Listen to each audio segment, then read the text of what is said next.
Hi students, welcome to SK Tutorials. I am your SK sir. Telangana state level police recruitment board TSL-PRB constable prelims exams prepare అవుతున్నటువంటి మీ అందరికీ welcome.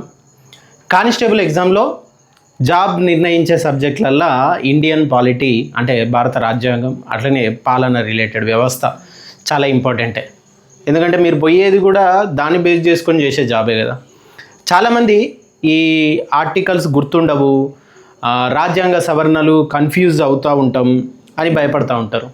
కానీ previous year papers 2016, 2018, 2022 వాటిని analyse చేస్తే TSL-PRB అడిగే questions ఒక నిర్దిష్టమైన ప్యాటర్న్లో ఉన్నాయి.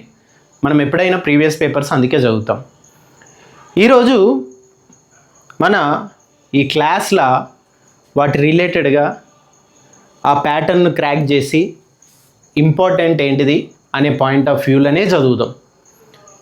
అంతేకాకుండా మీరు రాసే స్టాండర్డ్ ఏంటి, ఆ స్టాండర్డ్ వరకే ఖచ్చితంగా చదవాల్సింది, గుర్తుపెట్టుకోవాల్సింది, మెమొరైజ్ చేయాల్సింది ఏదైతే ఉంటుందో అక్కడి వరకే నేను ఈ క్లాస్లో చెప్తా. ఈ నా ప్రయత్నాన్ని కూడా మీరు వృధా చేయకండి. మార్నింగ్ నేను 8 to 4 జాబ్ చేసుకుంటా సెంట్రల్ గవర్నమెంట్లోనే. నేను ఒక డిప్యూటీ మేనేజర్గా జాబ్ చేస్తున్నా. అందుకే మధ్యలో కూడా నేను క్లాసెస్ చెప్పలేకపోయినా. ఇప్పుడు నైట్ షూట్ చేసి క్లాసెస్ అన్నీ ఎడిట్ చేసి అప్లోడ్ చేయాలంటే నాకు 12 క్రాస్ అయిపోతూ ఉన్నది. కొంచెం పర్సనల్ లైఫ్ను కూడా పక్కకు పెట్టి మీకు హెల్ప్ అవుతే ఒకటి జాబ్ కొడితే అదొక సంతృప్తి నాకు ఉంటుందని నేను క్లాసెస్ చెప్తాను, డబ్బుల కోసం కాదు. కాబట్టి నా ఈ ప్రయత్నాన్ని మీరు వృధా చేయకండి. నీకు క్లాస్ నచ్చినా లేదు నువ్వు చూడలేకపోయినా అట్లీస్ట్ ఇంటికాడుండి ప్రిపేర్ అయ్యేటోడు ఎవడో ఒకడు ఉంటాడు, ఇన్స్టిట్యూట్కి పోయి పైసలు కట్టలేనోడు. వానికన్నా నువ్వు దీన్ని షేర్ చేయి. అది వానికి నువ్వు హెల్ప్ చేసినట్టే, నా ప్రయత్నానికి కూడా నువ్వు గౌరవం ఇచ్చినట్టే. ఈరోజు ఈ యొక్క క్లాస్లో మనం రాజ్యాంగ నేపథ్యం, ప్రవేశిక, ప్రాథమిక హక్కులు, ఆదేశిక సూత్రాలు, ప్రాథమిక విధులు, అట్లనే కేంద్ర రాష్ట్ర ప్రభుత్వ వాటి సంబంధాలు ఎట్లున్నాయి, వాటి రిలేటెడ్గా కావచ్చు ఇన్ఫర్మేషన్, అట్లనే పంచాయతీ రాజ్, స్థానిక సంస్థలు, ముఖ్యమైన షెడ్యూళ్ళు ఏమున్నాయి, రాజ్యాంగ సవరణలు ఏమున్నాయి, only constable exam point of వ్యూలోనే చెప్దాం, డిస్కస్ చేసుకుందాం.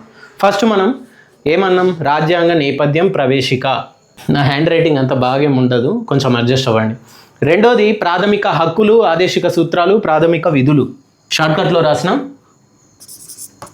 మూడోది కేంద్ర రాష్ట్ర ప్రభుత్వాలు.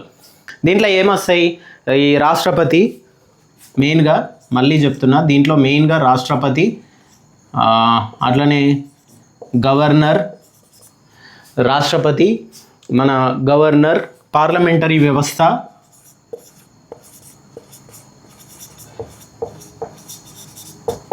వీటి గురించి మెయిన్గా ఉంటుంది. ఎగ్జామ్లో కూడా వీటి రిలేటెడే ఎక్కువ అడుగుతున్నాడు. అలానే ఫోర్త్ది పంచాయతీ రాజ్ అండ్ స్థానిక సంస్థలు.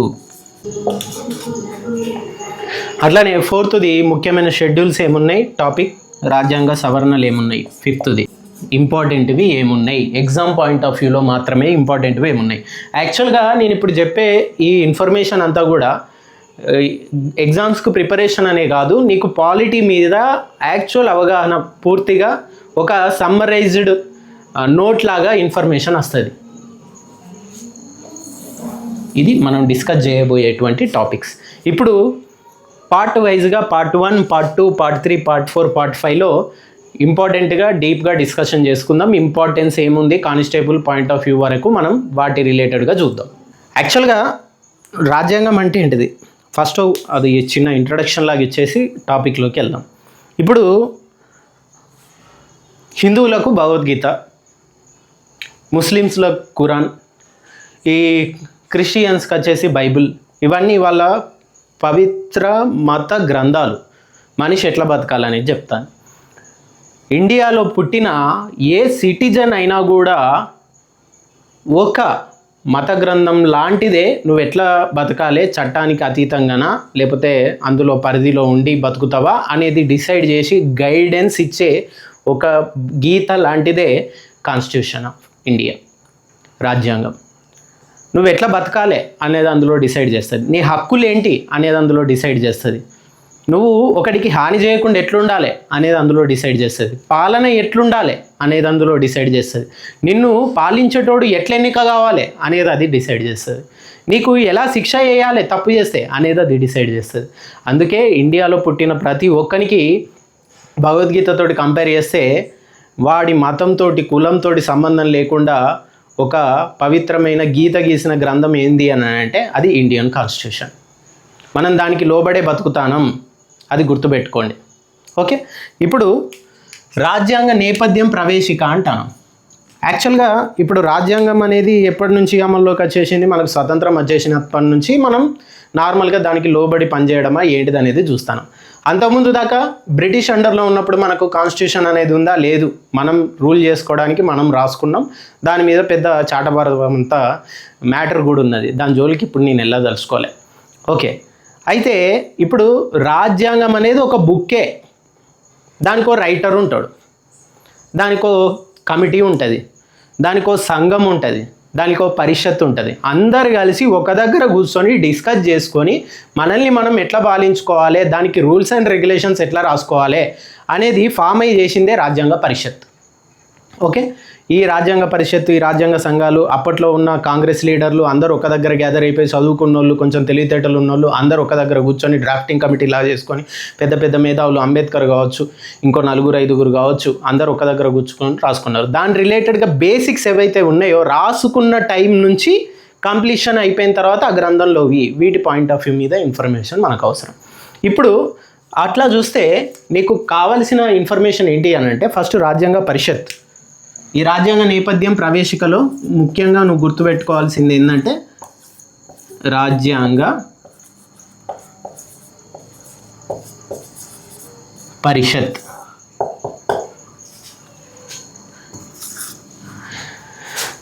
రాజ్యాంగ పరిషత్ మొదటగా ఈ రాజ్యాంగం ఎట్లా తయారైందో చూద్దాం. దీని నుండి తరచు బిట్లు ఎట్లా వస్తాయి అనేది కూడా మనం డిస్కస్ చేసుకుందాం. డిసెంబర్ 9, మళ్ళీ చెప్తున్నా డేట్ ఇంపార్టెంటే, డిసెంబర్ 9, 1946 రాజ్యాంగ పరిషత్ మొదటి సమావేశం జరిగింది. దీనికి తాత్కాలిక అధ్యక్షుడిగా డాక్టర్ సచ్చిదానంద సిన్హా ఎంపికయ్యారు. Date important. ఏమని చెప్పిన? డిసెంబర్ 9, 1946. చాలా చాలా ఇంపార్టెంట్. రాజ్యాంగ పరిషత్ మొదటి సమావేశం ఏ డేట్న జరిగింది అంటే మనం ఆడ కూర్చున్నాం, రాయడం స్టార్ట్ చేసినాం అన్నట్టు. అందుకే రాయడం అనేది స్టార్ట్ చేసిన ఫస్ట్ డే ఏదైతే ఉన్నదో అది ఇంపార్టెంటే కదా. పెళ్లి రోజులు ఎట్లా ఇంపార్టెంటో, పుట్టినరోజులు ఎట్లా ఇంపార్టెంటో, రాజ్యాంగ పరిషత్ ఏర్పడి దానికి ఒక డ్రాఫ్టింగ్ చేసుకొని అన్నీ చూసుకోవడం స్టార్ట్ అయింది కాబట్టి, పరిషత్ మీటింగ్ జరిగింది కాబట్టి ఫస్ట్ ఇంపార్టెంటే అదే కదా. మొత్తం దాంట్లో నుంచి చూసుకుంటా మనం చేసుకునేది కూడా. ఇప్పుడు దాంట్లో మళ్ళీ ఒకటి ఏం చెప్పినా, టెంపరీగా దానికి ఒక అధ్యక్షుడిని ఎంచుకున్నారు. అంటే ఫస్ట్ ఎలక్షన్స్ కాలే, ముందు అందరూ ఒక దగ్గర కూటమిలాగా అయిపోయి దానికి ఒక అధ్యక్షుడిని ఎంచుకుందాం అని సభను నడుపుకోవడానికి అధ్యక్షుడు కావాలి కదా. అధ్యక్షుడు సచ్చిదానంద సిన్హాను పెట్టిల్లు. సచ్చిదానంద సిన్హా చాలా చాలా ఇంపార్టెంట్. ఈయన డాక్టర్ సచ్చిదానంద సిన్హా. ఎవరు ఈయన? తాత్కాలిక అధ్యక్షుడు. తాత్కాలిక అధ్యక్షుడు. రాజ్యాంగ పరిషత్ మొదటి సమావేశం డిసెంబర్ 9, 1946. చాలా చాలా ఇంపార్టెంట్. రాజ్యాంగ పరిషత్ మొదటి ఎలక్షన్స్ ఏం జరగలే, ఫస్ట్ తాత్కాలికంగా టెంపరీగా ఒక అధ్యక్షుడిని ఎంచుకున్నారు సభ మొత్తం సజావుగా జరుపుకోవడానికి. ఆ తాత్కాలిక అధ్యక్షుడు ఎవరు అంటే సచ్చిదానంద సిన్హా. ఇది మర్చిపోకండి, చాలా ఇంపార్టెంట్. రెండోది ఇంకొంచెం ముందుకెళ్తే ముసాయిదా కమిటీ, డ్రాఫ్టింగ్ కమిటీ అని అంటాం. ఇది కూడా ఇంపార్టెంట్.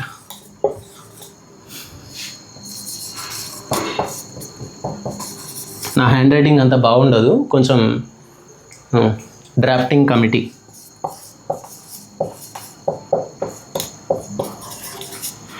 ఈ డ్రాఫ్టింగ్ కమిటీ రిలేటెడ్గా కూడా మనకి ఎగ్జామ్లో ఇంపార్టెంటే. అంటే దీన్నే తెలుగులో రాజ్యాంగ ముసాయిదా కమిటీ అని కూడా అంటారు. రాజ్యాంగ కన్ఫ్యూజ్ అవ్వకండి, ఓకేనా. ఈ చైర్మన్ ఎవరు అంటే doctor B R Ambedkar. Drafting committee chairman ఎవరు లేదా రాజ్యాంగ ముసాయిదా కమిటీ చైర్మన్ ఎవరు అని అడుగుతారు. డాక్టర్ బిఆర్ అంబేద్కర్ గారు. ఇందులో మొత్తం ఎంతమంది సభ్యులు అని కూడా అడుగుతారు. 7 మెంబర్స్. ఈ డ్రాఫ్టింగ్ కమిటీ అని అంటే ఏంటిది, ఏది ఎక్కడ పెట్టాలి అంటే స్క్రీన్ ప్లే లాగా ఏ షాట్ ఎక్కడ ఉండాలి అనేది డిసైడ్ చేసి అన్ని కట్ చేసినాయి అంతా ఒకదాని తర్వాత ఒకటి పేర్చుకుంటూ వెళ్ళిపోయేది స్క్రీన్ ప్లే అని అంటాం కదా సినిమాకు సంబంధించింది.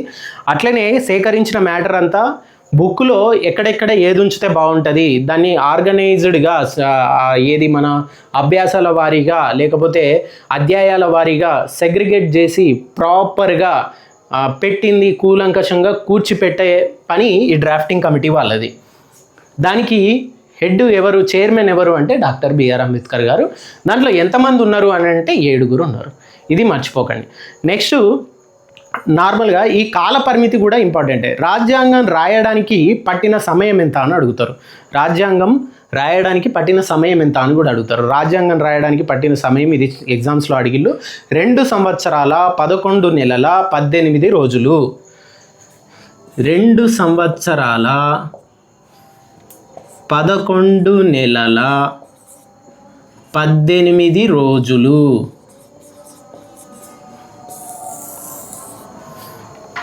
2 సంవత్సరాల 11 నెలల 18 రోజులు. గుర్తుంచుకోవడానికి 2118 అని గుర్తుపెట్టుకోండి. 2118. 2 సంవత్సరాల 11 నెలల 18 రోజులు. ఫస్ట్ మీటింగ్ ఎప్పుడైంది? డిసెంబర్ 9, 1946. తాత్కాలిక రాజ్యాంగ ముసాయిదా కమిటీకి తాత్కాలిక పర్సన్ ఎవరు అని అంటే రాజ్యాంగ పరిషత్కి తాత్కాలిక అధ్యక్షుడు ఎవరంటే సచ్చిదానంద సిన్హా. ఓకే, అట్లనే డ్రాఫ్టింగ్ కమిటీ అంటే ఏంటిదో కూడా మీకు ఎక్స్ప్లెయిన్ చేసిన. రాజ్యాంగ ముసాయిదా దానికి చైర్మన్ ఎవరు అంటే డాక్టర్ బిఆర్ అంబేద్కర్. అట్లనే అందులో ఎంతమంది ఉన్నారు అంటే 7. అందులో ఎన్ని రోజులు పట్టింది రాజ్యాంగం రాయడానికి అంటే 2 సంవత్సరాల 11 నెలల 18 రోజులు. ఇది గుర్తుపెట్టుకోండి. నవంబర్ 26, 1949న రాజ్యాంగం ఆమోదించబడింది. కాబట్టి నవంబర్ 26ను రాజ్యాంగ దినోత్సవంగా జరుపుకుంటాం. జనవరి 26, 1950 నుండి రాజ్యాంగం అమల్లోకి వచ్చింది. అదే మనం రిపబ్లిక్ డేగా జరుపుకుంటాం. మళ్ళీ ఈ డేట్లు కూడా ఇంపార్టెంటే. నవంబర్ 26, 1949న రాజ్యాంగం ఆమోదం పొందింది. అంటే మనం బుక్ రెడీ చేసుకున్నాం, బుక్లో ఇంకా ఏం కరెక్షన్స్ ప్రస్తుతానికి లేవు, ఆ బుక్ అంతా కూడా మాకు ఆమోదమే అని అందరూ ఒక ఎండ్కి వచ్చేసి, అంటే రాయడానికి కూడా 2 సంవత్సరాల 11 నెలల 18 రోజులు అని చెప్పిన ఆ లాస్ట్ డే అయిపోయింది. ఎండ్కి వచ్చేసి ఆమోదం తెలుపుకున్న టైం ఏంటిది అని అంటే నవంబర్ 26, 1949. అప్పటికి బుక్ రెడీ అయిపోయింది.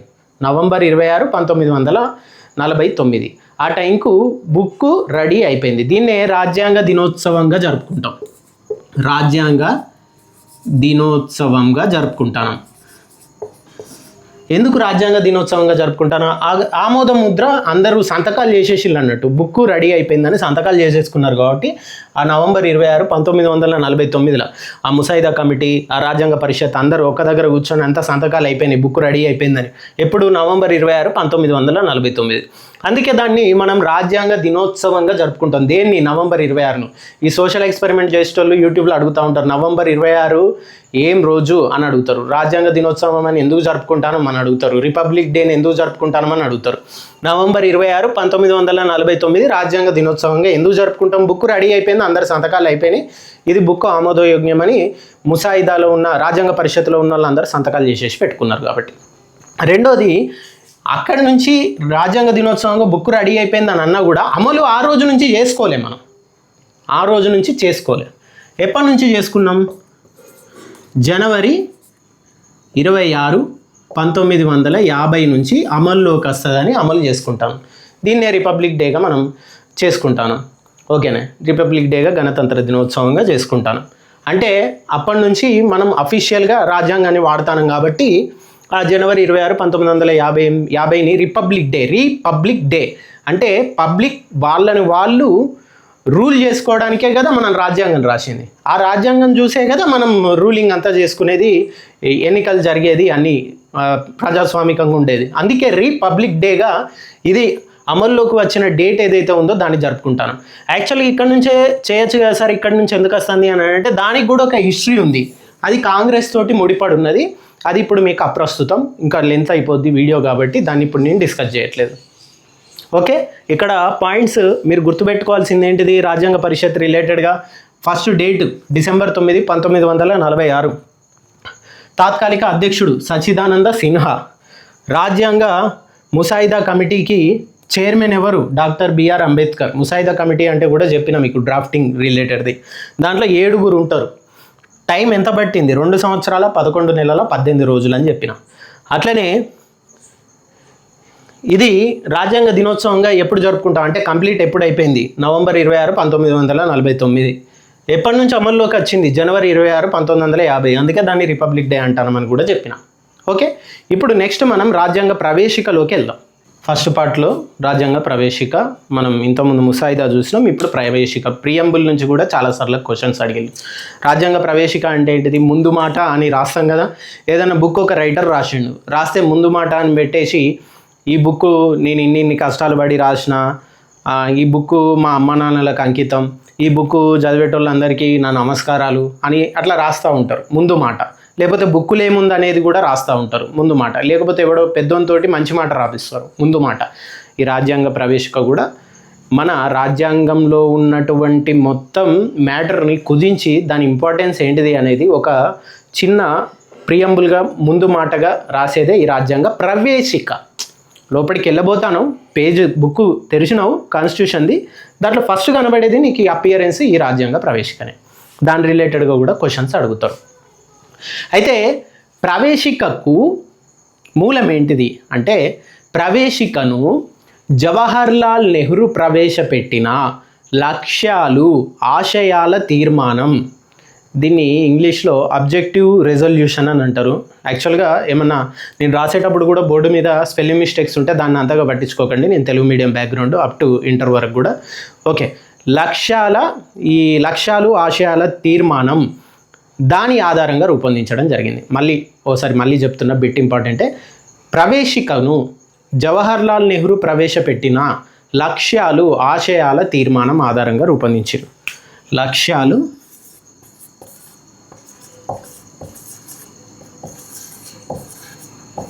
ఆశయాలు తీర్మానం ఎవరు, జవహర్లాల్ నెహ్రూ ప్రవేశపెట్టిన లక్ష్యాలు ఆశయాల తీర్మానం. దాని ప్రకారం చూపెట్టడం జరిగింది. అంటే అబ్జెక్టివ్ రెజల్యూషన్ అని అంటారు దీన్నే.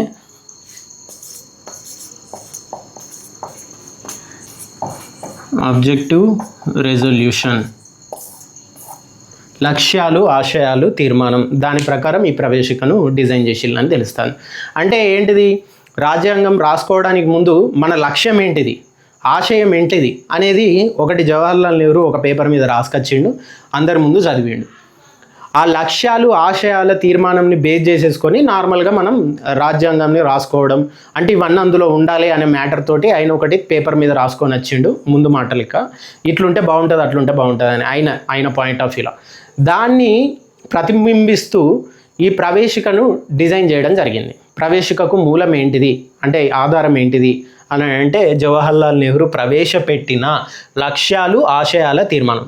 అంటే రాజ్యాంగం లక్ష్యాలు ఏంటిది, రాజ్యాంగం రాసుకోవడానికి మూలమైన ఆశయాలు ఏంటిది అనే పాయింట్ ఆఫ్ వ్యూలో ఆయన ప్రవేశపెట్టిన లక్ష్యాలు ఆశయాల తీర్మానం ఏదైతే ఉందో దాని ఆధారంగా ఈ ప్రవేశికను డిజైన్ చేయడం జరిగింది. ఈ క్వశ్చన్ అడిగిళ్ళు. ఇంకోటి, ఈ కీలకమైన వరుస క్రమం కూడా చాలా చాలా ఇంపార్టెంట్. వరుస క్రమం, ప్రియంబుల్ ప్రవేశికకు సంబంధించిన వరుస క్రమం ఇంపార్టెంట్. ఇది బిట్టు ఖచ్చితంగా అడుగుతాడు, చాలాసార్లు కూడా మధ్యలో కూడా చూస్తే అడుగుతూ ఉన్నారు. వరుస క్రమం ఏంటిదంటే ప్రవేశికలోని పదాల ఆర్డర్ ఎట్లున్నదంటే సార్వభౌమ, సామ్యవాద, లౌకిక, ప్రజాస్వామ్య, గణతంత్ర. ఈ సీక్వెన్స్ అనేది ఇంపార్టెంట్. సార్వభౌమ, సామ్యవాద, లౌకిక, సార్వభౌమ, సార్వభౌమ, సార్వభౌమ, ఫస్ట్ సార్వభౌమ, సామ్యవాద,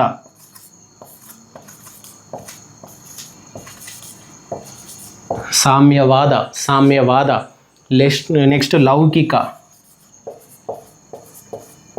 నెక్స్ట్ లౌకిక, లౌకిక, ప్రజాస్వామ్య,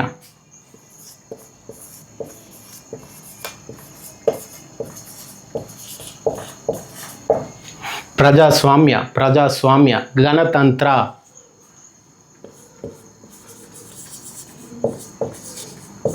గణతంత్ర. ఈ సీక్వెన్స్లో ఉంటుంది మొత్తం.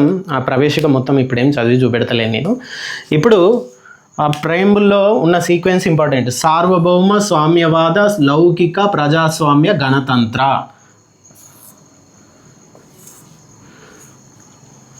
ఇప్పుడు సార్వభౌమ అంటే ఏంటిది? సార్వభౌమ అనేది రాజులకు కూడా బిరుదులలో మనకు రాజాది రాజా, రాజా సార్వభౌమ అని ఇట్లా వినబడతా ఉంటాయి. సార్వభౌమ అంటే ఏంటిదంటే ఆయన ఒకని కింద పనిచేస్తలేడు, సింపుల్గా చెప్పాలంటే వాడి అధికారాలు వానికి ఉన్నాయి, వాడి నిర్ణయాలు వాడు తీసుకుంటాడు.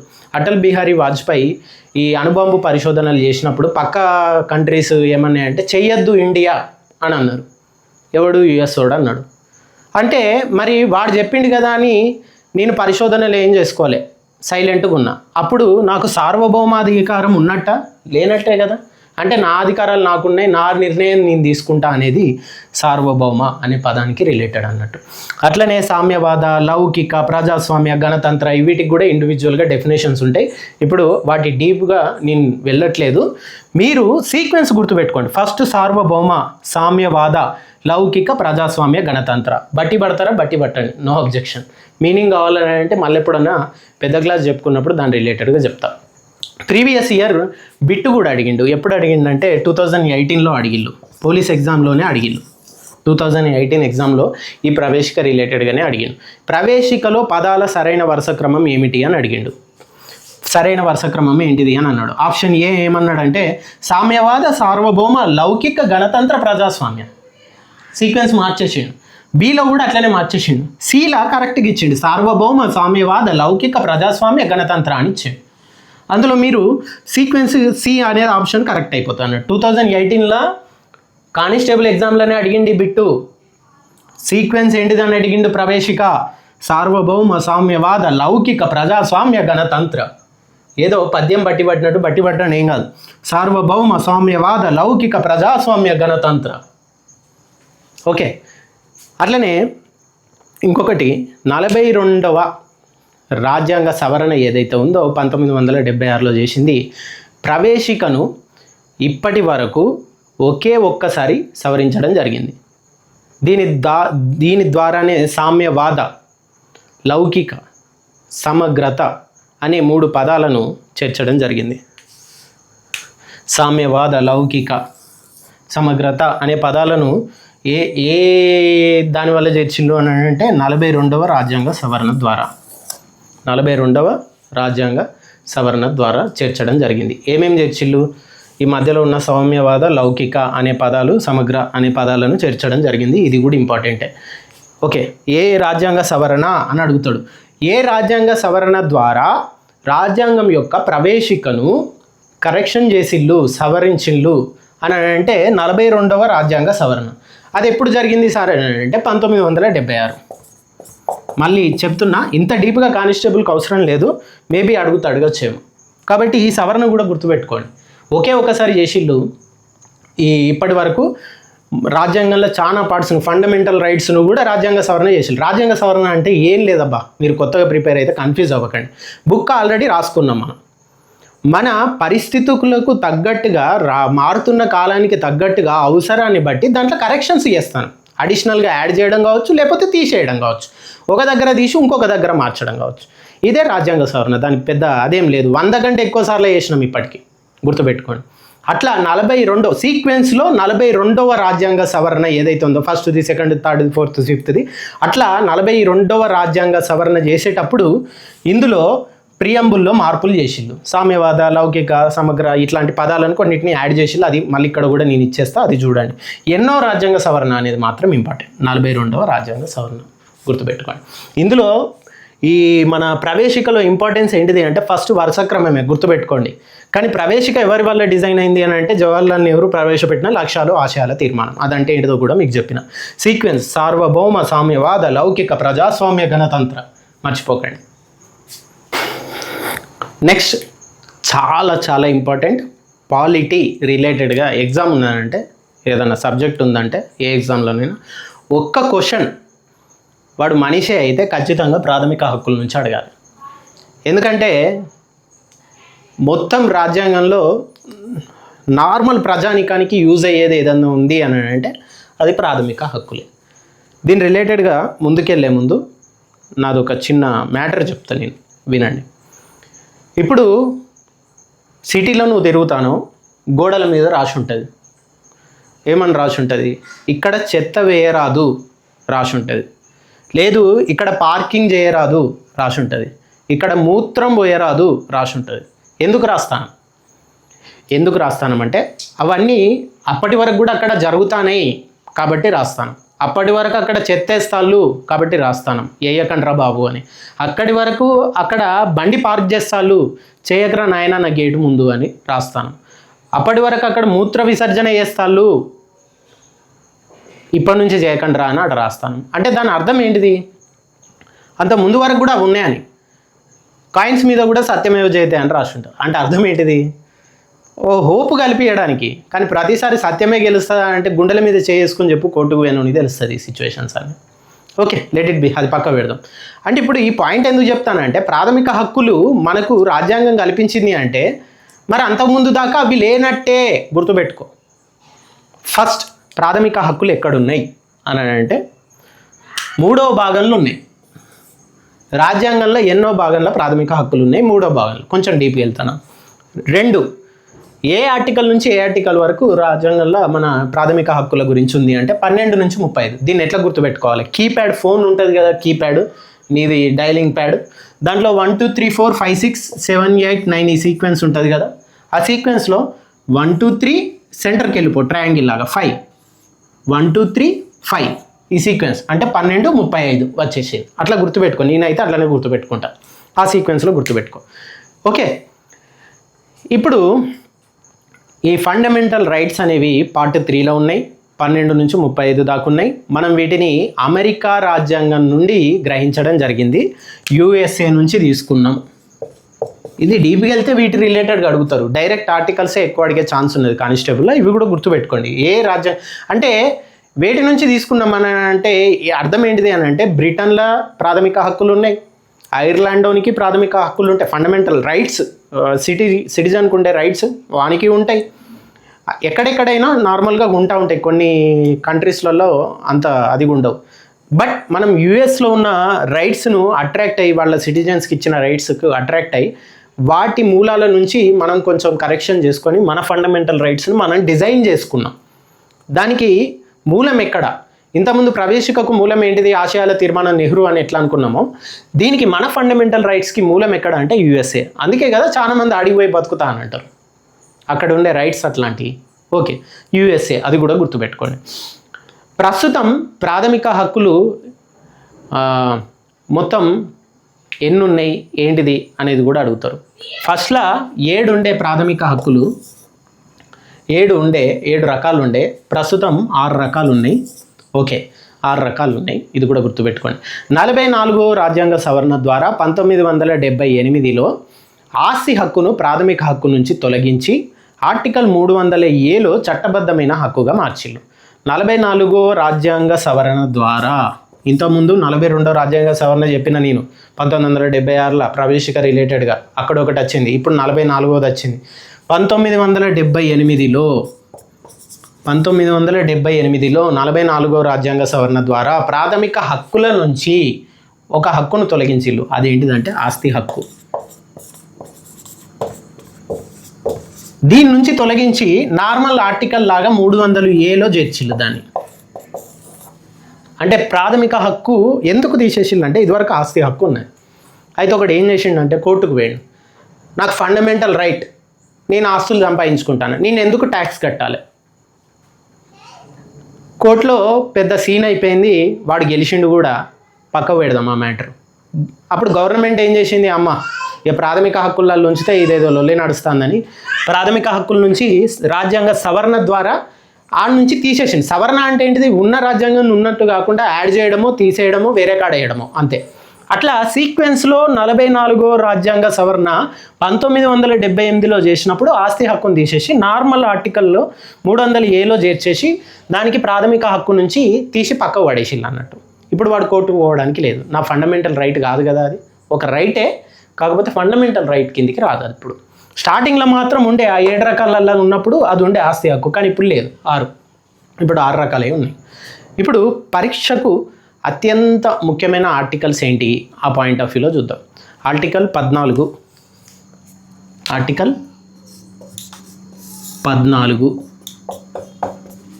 ఆర్టికల్ 14 ఏం చెప్తాను, చట్టం ముందు అందరూ సమానులే, ఈక్వాలిటీ బిఫోర్ లా. చట్టం ముందు అందరూ సమానులే, చట్టం ముందు అందరూ సమానులే అంటే ఇక్కడ కమ్యూనిటీ అస్సలే, డబ్బున్నోడు లేనోడు అని అస్సలే. అంటే ఇప్పుడు ఒక మర్డర్ చేసినావు, క్రూరమైన మర్డర్ చేసినావు, దాని ప్రకారం ఉరిశిక్ష వేయాలి. నువ్వు బ్రాహ్మణువి కదా అని నీకు తక్కువ శిక్ష అయ్యా, లేకపోతే నువ్వు దళితునివి కదా అని నీకు ఎక్కువ శిక్ష అయ్యా. ఇవి మన పురాణాలల్లో కనబడతాయి, ఏడ కనబడతాయి. ఇప్పుడు ఋగ్వేదంలోని 11వ అధ్యాయంలో అనుకుంటా, బ్రహ్మ తల నుంచి బ్రాహ్మణుడు, మన భుజాల నుంచి క్షత్రియులు, ఈ తొడల నుంచి మళ్ళా వాళ్ళని ఏమంటాం, బిజినెస్ చేసుకునేటోళ్ళు, ఆ పాదాల నుంచి దళితులు పుట్టిళ్ళు అన్నట్టుగా, శూద్రులు పుట్టిళ్ళు అన్నట్టుగా చెప్తూ ఉంటారు. శూద్రులు పుట్టిళ్ళు అన్నట్టుగా, దళితులు అనేవాడు కాదు, సారీ, శూద్రులు పుట్టిళ్ళు అన్నట్టుగా చెప్తూ ఉంటారు. అయితే వెనకటి ఎట్లుండేదంటే బ్రాహ్మణుని చంపితే బ్రాహ్మణుని చంపితే బ్రహ్మను చంపినట్టే అనే పాయింట్ ఆఫ్ వ్యూ ఉండే. అందుకే బ్రాహ్మణులు ఏమన్నా తప్పులు చేసినా కూడా రాజులు ఏం చేసేది, వాళ్ళకు శిక్షలు వేసి జైలు ఉంచేది, కానీ వాళ్ళని చంపకపోయేది. చంపితే వాళ్ళకు బ్రహ్మహత్య మహాపాతకం చుట్టుకుంటుందని. కానీ ఇప్పుడు మనం అట్లనే చేస్తానమా, చేస్తలేం కదా. రెండోది, దీన్ని కాంట్రవర్సీ చేయకండి నేను చెప్పేది. ఇప్పుడు రావణుని చంపేసిండు రాముడు, చాలా మందిని చంపేసిండు, క్షత్రియుడు కదా రాజు. ఇండియాకు తిరిగి చేసినాక లంక నుంచి అక్కడ రామేశ్వరం అనుకుంటా అక్కడ శివలింగం కట్టిండు. ఎందుకు పెట్టిండు ప్రతిష్టాపన, బ్రహ్మహత్య మహాపాతకం అనే ఉద్దేశంతోటే కదా. అరే నేను బ్రాహ్మణుని చంపాల్సి వచ్చింది, నాకు తలకు జుట్టుకుంటాయి తప్పులు, ఏదో పాపం చుట్టుకుంటుంది అనే ఉద్దేశంతో, అవి కడుక్కోవాలనే ఉద్దేశంతో అక్కడ విగ్రహ ప్రతిష్ఠ చేసిళ్ళని చెప్తారు. అదే ఇప్పుడు అవన్నీ చూస్తానమ్మా, ఆ రోజులు వేరు, వదిలేయి, అవి రాజుల కాలం. ఇప్పుడు అవన్నీ చూస్తానమ్మా, చూస్తలేం. ఎందుకు చూస్తలేం, నువ్వు బాపనోని కావచ్చు, దళితుని కావచ్చు, ఓ బీసీ వర్గానికి చెందినోని కావచ్చు, నువ్వు తప్పు చేస్తే తప్పే. అది ఏం చెప్తానంటే ఫండమెంటల్ రైట్స్లో ఆర్టికల్ 14 చెప్తాను. ఇదే ఫండమెంటల్ రైట్స్కున్న బ్యూటీ, అందరం సమానమే ఇడ, అది ఫండమెంటల్ రైట్స్లో ఉన్న బ్యూటీ. ఆర్టికల్ 14 చాలా చాలా ఇంపార్టెంట్. చట్టం ముందు అందరూ సమానులే అని చెప్పేది ఏంది, ఆర్టికల్ 14. ఇంకా డీప్గా వెళ్ళట్లే, నేను ఇంపార్టెంట్ ఆర్టికల్సే చెప్తాను. కానిస్టేబుల్ ప్రిలిమినరీ మెయిన్స్కి ఎగ్జామ్స్కు అవసరం అయ్యేంత వరకే, మనం ఎస్ఐ లెవెల్కి అవసరం లేదు ఇప్పుడు నేను చెప్పేది. అట్లనే ప్రీవియస్ ఇయర్ బిట్ టీఎస్ఎల్ పిఆర్బిలో 2022లో కూడా అడిగిండు. 2022లో ఆ టైంలో కూడా అడిగిళ్ళు, ఆ టైంలోనే అడిగిళ్ళు. ఏం అడిగిళ్ళు, సేమ్ ఇదే, చట్టం ముందు అందరూ సమానులే అని తెలిపే ఆర్టికల్ ఏది అని అడిగిండు. ఆన్సర్ ఏంటిది, ఆర్టికల్ 14. ఇది అడిగిన క్వశ్చనే, కళ్ళు మూసుకొని మీరు గుర్తుపెట్టుకోవాల్సిందే నేను చెప్పే ఆర్టికల్స్, ఫండమెంటల్ రైట్స్వి. నిద్రలేపు అడిగినా నువ్వు చట్టం ముందు అందరూ సమానులే అని చెప్పే ఆర్టికల్ ఏంటిది, 14, గుర్తుపెట్టుకో. అట్లనే ఆర్టికల్ 17 ఏంటిది, అస్పృశ్యత నివారణ. ఆర్టికల్ 17 అస్పృశ్యత నివారణ, అన్టచబిలిటీ.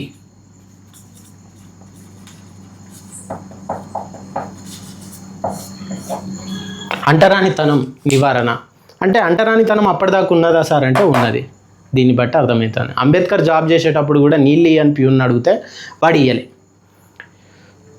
అది ఇప్పుడు ఫండమెంటల్ రైట్స్ రిలేటెడ్గా కూడా కొంచెం ఆయన ఇంపార్టెన్స్ అనేది మనకు ప్రోద్బలం అనేది ఉన్నది. ఎందుకంటే చూసినాం కాబట్టి. అన్టచబిలిటీ అంటే ఏంటిది? ఇదివరకు ఒక టైంలో దళితుడు రోడ్డు మీద నడుచుకుంటూ పోతూ ఉంటే కుండ ఇడ పెట్టుకోవాలి, దానికి ఒక రంధ్రం కొట్టాలి, చీపురు కట్ట వీపుకు కట్టుకోవాలి, అది ఊడుస్తూ ఉంటుంది, కుండ నీళ్ళు రోడ్డు మీద పడుతూ ఉంటాయి. అంటే వాడు నడిచిన రోడ్డు ఏదైతే ఉందో దాన్ని శుద్ధి చేస్తాడట. మళ్ళీ ఇంకొకటి నడవాలి కదా దాని మీద, అధిక కులానికి సంబంధించిన. అంటే అన్టచబిలిటీ అప్పటిదాకా ఉన్నది, ముట్టుకోవడానికి లేదు, వాడు గుళ్ళోకి రావద్దు.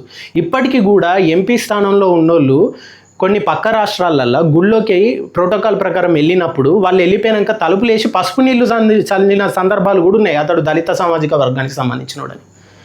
రాజ్యాంగం ఉంటేనే గిట్లున్నది, లేనప్పుడు మరి వాళ్ళ పరిస్థితి ఎట్లా పాపం? అన్టచబిలిటీని నివారించేది ఏంటిది, నిరోధించేది ఏంటిది? ఆర్టికల్ 17 చాలా ఇంపార్టెంట్, ఎగ్జామ్లో కూడా అడిగి చాలాసార్లు. నెక్స్ట్ అస్పృశ్యత నివారణ, అది చూసినాం. ఆర్టికల్ 21 జీవించే హక్కు మరియు వ్యక్తిగత స్వేచ్ఛ, right to life and personal Liberty అని అంటాం. జీవించే హక్కు, వ్యక్తిగత స్వేచ్ఛ. జీవించే హక్కు డైరెక్ట్ ఇట్లానే అడుగుతాడు, జీవించే హక్కు అని అడుగుతాడు. ఆర్టికల్ 21 అంటే ప్రతి ఒక్కరికి జీవించే హక్కు ఉంటుంది. నీ జీవించే హక్కు నువ్వు హరిస్తుంది అని అంటే సొసైటీ, నువ్వు అప్పుడు ఆర్టికల్ 21 యూజ్ చేసి కోర్టుకు పోవచ్చు. అంటే సార్ జీవించే హక్కు అంటే ఏంటిది అంటే నన్ను ఎవడన్నా నచ్చి పొడవద్దు, అది 21 ఆర్టికల్ ప్రకారం చెప్తానా అని అంటామా? అది కాదు. జీవించే హక్కు అంటే ఏంటిది అని అంటే, ఆ మధ్యలో కూడా తమిళనాడులో ఏదో ఇన్సిడెంట్ అయింది, పోలీసులు లాకప్ డెత్ అయింది, వాళ్ళకు శిక్ష కూడా పడ్డది, స్టేషన్లో ఉన్న ప్రతి ఒక్క పోలీసునికి కూడా పడ్డది. దాని మీద కూడా మనం ఇన్స్టాగ్రామ్లో పోస్ట్ చేసుకున్నాం. అంటే మనం జీవించే హక్కును పక్కనోడు అరిస్తాడు. అది సొసైటీ కావచ్చు, సిస్టమ్ కావచ్చు, లేకపోతే ఎన్విరాన్మెంట్లో రన్ అవుతున్నటువంటి కార్పొరేట్ వ్యవస్థ కావచ్చు.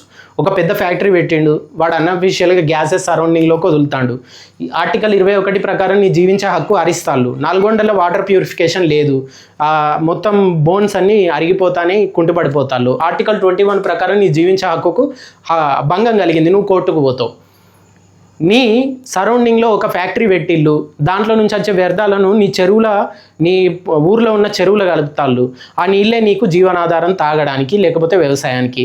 కానీ వ్యవసాయం చెడిపోతుంది, నీ తాగడం వల్ల నీ హెల్త్ ఖరాబ్ అవుతుంది. ఆర్టికల్ 21 ప్రకారం నీ జీవించే హక్కుకు భంగం ఏర్పడ్డది, నువ్వు కోర్టుకు పోవచ్చు. అందుకే ఆర్టికల్ 21 కూడా ఇంపార్టెంట్. అందుకే ఫండమెంటల్ రైట్స్ అంటేనే ఇంపార్టెంట్ అబ్బా, మర్చిపోకండి. నెక్స్ట్ ఇది కూడా అడిగిళ్ళు, జీవించే హక్కును తెలిపే ఆర్టికల్ ఏంటిది అని అడిగిళ్ళు. Next article 21A. 21A ఏంది సార్? 300 ఏ ఏంది సార్? ఇంతకుముందు ఆస్తి హక్కు రిలేటెడ్గా ఏ అని ఫస్ట్లో రాసినప్పుడు లేవు, కానీ 21A అంటే 21లోనే దాన్ని కుదించేసి సవరణ చేసి పెట్టిల్లు అన్నట్టు. అదే 21A. నేను ఫస్ట్ రాసినప్పుడు ఈ 18, 19, 20, 21, 22 అట్లనే ఉండే. మధ్యలో రాజ్యాంగ సవరణలు చేసినప్పుడు దాని ఇంపార్టెన్స్ ఎక్కడైతే అవసరమో అక్కడ తీసుకుపోయి ఇరికిచ్చినప్పుడు 21 కిందనే అందే 21లో ఇంక్లూడెడ్ అన్నట్టు 21A కింద ఒక ఆర్టికల్ను చేర్చిన అన్నట్టు. అది రాజ్యాంగ సవరణ ద్వారా చేర్చిన. ఎందుకు చేర్చిన అంటే ఇప్పుడు చెప్తా చూడు. 6 నుంచి 14 సంవత్సరాల పిల్లలకు ఉచిత నిర్బంధ ప్రాథమిక విద్యను కల్పించాలనే ఉద్దేశంతో 86వ రాజ్యాంగ సవరణ ద్వారా 2002లో ఈ ఆర్టికల్ను తెచ్చింది. 86వ రాజ్యాంగ సవరణ 2002లో ఆర్టికల్ 21A ఉచిత నిర్బంధ విద్య. ఉచిత నిర్బంధ విద్య అంటే ఏంటిది? నిర్బంధించడం అనేది పాయింట్ ఏంటి అట్లా వస్తుంది అని అంటే వాడిని చదువుకోవడానికి ఫోర్స్ చేయొచ్చు అన్నట్టు. పేరెంట్స్ ఏమన్నా చదువు ఇప్పిస్తలేరు, వాడిని పనిలోకి పంపించేస్తారు. ఆర్టికల్ 21A ప్రకారం వాని ఫండమెంటల్ రైట్ చదువు అనేది అంతవరకు లేదు కాబట్టి వాడు పనికి పోయేటోడు పనికి పోయేది, ఏడబడితే ఆడ పనులు చేసుకునేది, లేకపోతే అమ్మా నాయనలతోటి పోయేది. ఇప్పుడు అమ్మా నాయనలతోటి వాడు ఉన్నా కూడా పొలం పనులకు లేకపోతే వేరే పనులకని చదువుకు ఎగనామం పెట్టేసి తిరుగుతాడు అని అంటే పోలీస్ కేసు పక్కనున్నోడు కూడా వేయచ్చు. Article 21A. వాళ్ళ పేరెంట్స్ వాని చదువుకు ఆటంకం కలిగిస్తారు, వాళ్ళతో పాటు పనులు తీసుకుపోతారు. ఉచిత నిర్బంధ విద్య అనేది వాని ఫండమెంటల్ రైట్. ఇండియాలో పుట్టిన ఎవడైనా కూడా పుట్టుకతోటి వానికి సహజంగా సిద్ధించేటి ఏంటి అంటే ఫండమెంటల్ రైట్స్. ఇప్పుడు దీని ప్రకారం ఏంటిది? 6 సంవత్సరాల నుంచి 14 సంవత్సరాల పిల్లలు ఎవరైతే ఉన్నారో వాళ్ళకు ఉచిత నిర్బంధ ప్రాథమిక విద్యను మాత్రం ఖచ్చితంగా ఇప్పించాల్సిందే. అంతవరకు కూడా దీంట్లో ప్రాబ్లమ్స్ వచ్చినాయి. ఈ అమ్మ ప్రాబ్లమ్స్ వస్తాయి, ఇట్లా ప్రాబ్లం ఎందుకు చట్టాలు చేసినా అవి ఇవి అంత ఇంప్లిమెంట్ అవుతలేవని 2002లో గవర్నమెంట్ ఏం చేసింది, 86వ రాజ్యాంగ సవరణ ద్వారా తీసుకుపోయి డైరెక్ట్ ఫండమెంటల్ రైట్స్లో వేసి, అంటే మనకి పుట్టుకతో టచ్ చేసినట్టే హక్కు. అందుకే ఇంపార్టెంట్ ఫండమెంటల్ రైట్స్ అంటే. నెక్స్ట్ దీంట్లో సవరణ ఎంత, 86వ రాజ్యాంగ సవరణ 21A చేర్చిల్లు ఉచిత నిర్బంధ విద్యను, గుర్తుపెట్టుకోండి. అట్లనే ఆర్టికల్ 23, 23 ఆర్టికల్ 24 ఆర్టికల్ ఇవి కూడా ఇంపార్టెంటే. ఈ వెట్టి చాకిరీని నిషేధించేది ఏది అంటే, వెట్టి చాకిరీని నిషేధించేది ఆర్టికల్ 23. ఆర్టికల్ 24 ఏంటిదంటే బాల కార్మిక వ్యవస్థ రద్దు. బాల కార్మిక వ్యవస్థ రద్దు. ఇప్పుడు ఆర్టికల్ 23 అంటే వెట్టి చాకిరీ అని అంటాను. వెట్టి చాకిరీ అంటే తెలంగాణలో మీ తాతల్ని పోయి అడగండి చెప్తారు. వెట్టి దొరలకు చేసి పెట్టినాం మన తాత ముత్తాతలు. ముందు వానలు పడ్డాయంటే ఊర్లో ఉన్న వాళ్ళందరూ పోయి ఆ దొరగాని 100 ఎకరాల 200 ఎకరాల 400 ఎకరాల ముందు వాని భూమి దున్నాలి ఫ్రీగా, రూపాయి ఇయ్యడు నీకు. వెట్టి అంటే అదే పని చేయించుకొని నువ్వు జీతం ఇవ్వకపోతే దాన్ని వెట్టి అనొచ్చు. వెట్టి చాకిరీ చేసిండు అని అంటారు. జీతం లేని పని అన్నట్టు. అది సచ్చినట్టు చేయాలి, లేకపోతే వాడిని చంపేస్తాం. దొరల పాలన. వెట్టి నిషేధం అంటే చేయాల్సిన అవసరం లేదు. నువ్వెవరికన్నా పని చేయించుకొని జీతం ఇస్తలేవంటే వెట్టి చాకిరీ చేయించుకున్నట్టే ఆర్టికల్ 23 ప్రకారం నువ్వు కొట్టుకోవచ్చు. వెట్టి చాకిరీ నిషేధం ఆర్టికల్ 23 చెప్తాను. 24 బాల కార్మిక వ్యవస్థ రద్దు. అంటే అంతవరకు కూడా వెట్టి చాకిరీ ఉన్నట్టే, రాజ్యాంగం రాసేంత వరకు స్టార్టింగ్లో చెప్పినట్టు అంతకుముందు వరకు కూడా బాల కార్మిక వ్యవస్థ ఉన్నట్టే, దాన్ని రద్దు చేసేసిళ్ళు. ఇప్పుడు బాల కార్మిక వ్యవస్థ ఉండదు. ఇప్పుడు ప్రమాదకరమైన పరిస్థితులలో బొగ్గు గనులలో దిగడాలు కావచ్చు, అఫీషియల్ కాదు, పోరగాళ్ళు ఇట్లాంటి నిషేధిత ప్రాంతాలలో చేయడం, బాల కార్మికగా వాళ్ళు డ్యూటీలోకి ఎక్కడం. రాజ్యాంగం రాసుకునే ముందు దాకా కూడా బ్రిటిష్ రూలింగ్లో కూడా కొన్ని పనులు పిల్లలతోటే క్లీనింగ్ చేయించడం, చిమ్నీ లాంటి క్లీనింగ్ ఉంటుంది. దాంట్లో ఒక పెద్దోడు పోలేడు. వంటలు చేసుకునేటప్పుడు అప్పుడు పొగగొట్టాలు ఉండేది, కింద కట్టెల పొయ్యిలు ఉండేది, చిమ్నీలు చిన్నగా ఉంటాయి. పెద్దోడు పోయి దిగి క్లీన్ చేయలేడు కదా. ఈ 6 ఏళ్ల పోరడు 8 ఏళ్ల పోరడిని తాడుగట్టి అందులోకి దింపేసి వానితోటి చిమ్నీ అంతా ఇట్లా గుడ్డతోటి మాపింగ్ చేయించుకుంటే క్లీన్ చేయించుకునేది. తాడు దిగితే ఊపిరాడక చచ్చిపోతే పోరాడు. బాలకార్మిక వ్యవస్థ చేయడానికి లేదు. ఆర్టికల్ 24 అప్పటిదాకా అట్లాంటివి ఉన్నాయి కాబట్టి ఆర్టికల్లో పొందుపరిచిల్లు, ఫండమెంటల్ రైట్స్లో పెట్టిల్లు. ఆర్టికల్ 24 ప్రకారం బాలకార్మిక వ్యవస్థ రద్దు. బిడ్డ ఇప్పటి నుంచి చెయ్యి, తీసుకుపోయి జైలు వేస్తాం. అది beauty of fundamental rights. Okay, అట్లనే వీటన్నిటితో పాటు ఇంపార్టెంట్ చాలాసార్లు ఎగ్జామ్లో అడిగింది ఆర్టికల్ 32. టడా టరడరడా. జెమినీలో ఇదివరకు బట్టలు లేకుండా బుడ్డోలు గుడ్డగోజు కట్టుకొని పిపిపి అని యాడ్ వచ్చేది. ఆ యాడ్ ఇవ్వాలి ఇక్కడ దీనికి, అంత ఇంపార్టెంట్. ఆర్టికల్ 32 చాలాసార్లు ఎగ్జామ్లో అడిగింది. వీటన్నిటికీ రాసుకున్నాం. ఓకే, గవర్నమెంట్ తప్పు చేస్తుందా, వ్యవస్థ తప్పు చేస్తుందా, ఇది ఇంపార్టెంట్. ఎందుకు ఇంపార్టెంట్ అంటే ఆర్టికల్ 32 ఏం చెప్తుందంటే రాజ్యాంగ పరిహార హక్కు అంటాం. రాజ్యాంగ పరిహార హక్కు అంటాం. దీని ప్రకారం సుప్రీంకోర్టు 5 రకాల రిట్లను జారీ చేస్తుంది. అవి ఏంటి అని అంటే హెబియస్ కార్పస్, మాండమస్, ఈ ప్రొహిబిషన్. ఓకే, ఇట్లా 5 రకాల రిట్లను జారీ చేస్తుంది. వాటి గురించి ఈ క్లాస్లో నేను చెప్పట్లేదు, గూగుల్ చేసి చూడండి, అడిషనల్గా రాసుకోండి. 5 రకాల రిట్లు జారీ చేస్తుంది. ఎందుకు జారీ చేస్తుంది అంటే ప్రాథమిక హక్కులకు భంగం కలిగింది అని అంటే నువ్వు నేరుగా సుప్రీంకోర్టుకు పోవచ్చు. దాని రిలేటెడ్గా రిట్లు జారీ చేస్తుంది సుప్రీంకోర్టు. రిట్ అని అంటే ఇమీడియట్గా నువ్వు అది చేయాలి అని వ్యవస్థకు సిఫార్సు చేయడం అన్నట్టు. ఏం పని ఉన్న బిడ్డ పక్క పడేసాయి, నేను చెప్పింది చేయి ఫస్ట్, ఈ రిట్ జారీ చేస్తాను అంతే. ఇట్లా కదిలిపోతాయి పూసాలు వ్యవస్థకు కూడా. పోలీస్ సిస్టమ్ కావచ్చు, గవర్నమెంట్ కావచ్చు, చేయాల్సిందే. రిట్లు జారీ చేస్తుంది. రాజ్యాంగ పరిహార హక్కును తెలిపే ఆర్టికల్ ఏంటిది? ఆర్టికల్ 32. నీకు ఇప్పుడు చెప్పిన ఈ ఫండమెంటల్ రైట్స్లోని హక్కులు ఏ ఆర్టికల్ తోటి ఏవైతే వచ్చినాయో అవన్నీ కూడా నీకు భంగం కలిగినప్పుడు నువ్వు పోలీస్ స్టేషన్కి పోయినా కూడా వాడు పట్టించుకుంటలేడు అని అంటే నువ్వు డైరెక్ట్ సుప్రీంకోర్టుకు పోయి కేసేయచ్చు. సుప్రీంకోర్టు కూడా కింది కోర్టుకు పో, ఆ పై కోర్టుకు పో అనేది ఇంపార్టెన్స్ను ఇవ్వదు. నువ్వు డైరెక్ట్ నీ ప్రాథమిక హక్కులకు భంగం కలిగితే సుప్రీంకోర్టుకే పోవచ్చు. ఆగ్రాలో కూడా ఈ తాజ్మహల్ చుట్టుపక్కల పరిసర ప్రాంతాలలో కూడా నీళ్లు యమునా నదిలోకి అనుకుంటా వదిలినప్పుడు దానికి బీటలు వారడం లేకపోతే సరౌండింగ్ అట్మాస్ఫియర్ అంతా దెబ్బతినడం వల్ల అక్కడ ఉన్న పబ్లిక్ ఏం చేసిందంటే అప్పట్లో నా జీవించే హక్కు ఆర్టికల్ 21కి భంగం కలుగుతుంది అని పోయి సుప్రీంకోర్టులోనే డైరెక్ట్ కేసు వేసింది. దేని ప్రకారం వేసింది? ఆర్టికల్ 32 ప్రకారం వేసింది. నువ్వు దేని ప్రకారం వెళ్తాను సార్? మీరు రాసుకున్నాం ఆర్టికల్ 32 ప్రకారం మైలాడ్, దాని ప్రకారం నేను వచ్చి కేసు ఎత్తాను, నా జీవించే హక్కుకు భంగం కలిగింది, డైరెక్ట్ అందుకే సుప్రీంకోర్టుకి వచ్చిన అంటే ప్రతి దానికి సుప్రీంకోర్టు లెవెల్కి పోయినా కూడా తీసుకోరు. ముందు హైకోర్టుకు పో లేకపోతే డిస్ట్రిక్ట్ కోర్టుకు పో అని కింది దాకా వెళ్తూ ఉంటాయి అన్నట్టు ప్రొసీజర్లు. కానీ ఫండమెంటల్ రైట్స్కి ఏమైనా ప్రాబ్లం వస్తే ఆర్టికల్ 32 ప్రకారం రాజ్యాంగ పరిహారపు హక్కు ప్రకారం నువ్వు ఈ ప్రాథమిక హక్కులను కాపాడుకోవడానికి సుప్రీంకోర్టుకు కూడా పోవచ్చు. దీని మీద కూడా రకరకాల బిట్లు ఉంటాయి. రాజ్యాంగం ఈ ప్రాథమిక హక్కులకు రాజ్యాంగానికి గుండె వంటిది అని డాక్టర్ బిఆర్ అంబేద్కర్ ఏ హక్కు రిలేటెడ్గా ఏ ఆర్టికల్ రిలేటెడ్గా పరిహారపు హక్కు అని అన్నారు అంటే 32 ఆర్టికల్ ప్రకారం.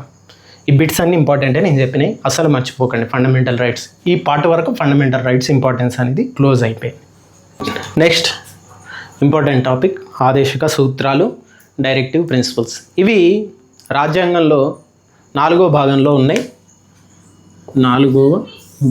ఉన్నాయి. ఆర్టికల్స్ 36 నుంచి 51 వరకు ఉన్నాయి. ఆర్టికల్ 36 నుంచి 51 వరకు ఉన్నాయి. ఏ భాగంలో ఉన్నాయి ఆదేశిక సూత్రాలు అంటే డ్రాఫ్ట్లు చేసినప్పుడు 4వ భాగంలో ఇవి వస్తాయి అన్నట్టు. 1వ భాగంలో లేవు, పేజీలు తిప్పుతూ ఉంటే 2వ భాగంలో లేవు, పేజీలు తిప్పుతూ ఉంటే 3వ భాగంలో లేవు, పేజీలు తిప్పుతూ ఉంటే 4వ భాగంలో ఉన్నాయి. మరి పేజీలు తిప్పుతూ ఉంటే ఫస్ట్ నుంచి 3వ భాగంలో ఏమొచ్చినాయంటే ఫండమెంటల్ రైట్స్ వచ్చినాయి. 4వ భాగంలో ఏమున్నాయంటే ఆదేశిక సూత్రాలు ఉన్నాయి. అవి కూడా ఎన్ని ఆర్టికల్స్ ఉన్నాయి అని అంటే కంటిన్యూయేషన్ ఫండమెంటల్ రైట్స్ తర్వాత 35 వరకు ఫండమెంటల్ రైట్స్ అని అన్నాం. 12 నుంచి 35 వరకు ఫండమెంటల్ రైట్స్ అన్నాం. కంటిన్యూయేషన్లో నెక్స్ట్ రావాల్సింది ఏంటిది? 36. 3వ భాగంలో ఫండమెంటల్ రైట్స్ అన్నాం. కంటిన్యూయేషన్లో నెక్స్ట్ పార్ట్ రావాల్సింది ఏంటిది? 4th పార్ట్ వచ్చేసింది.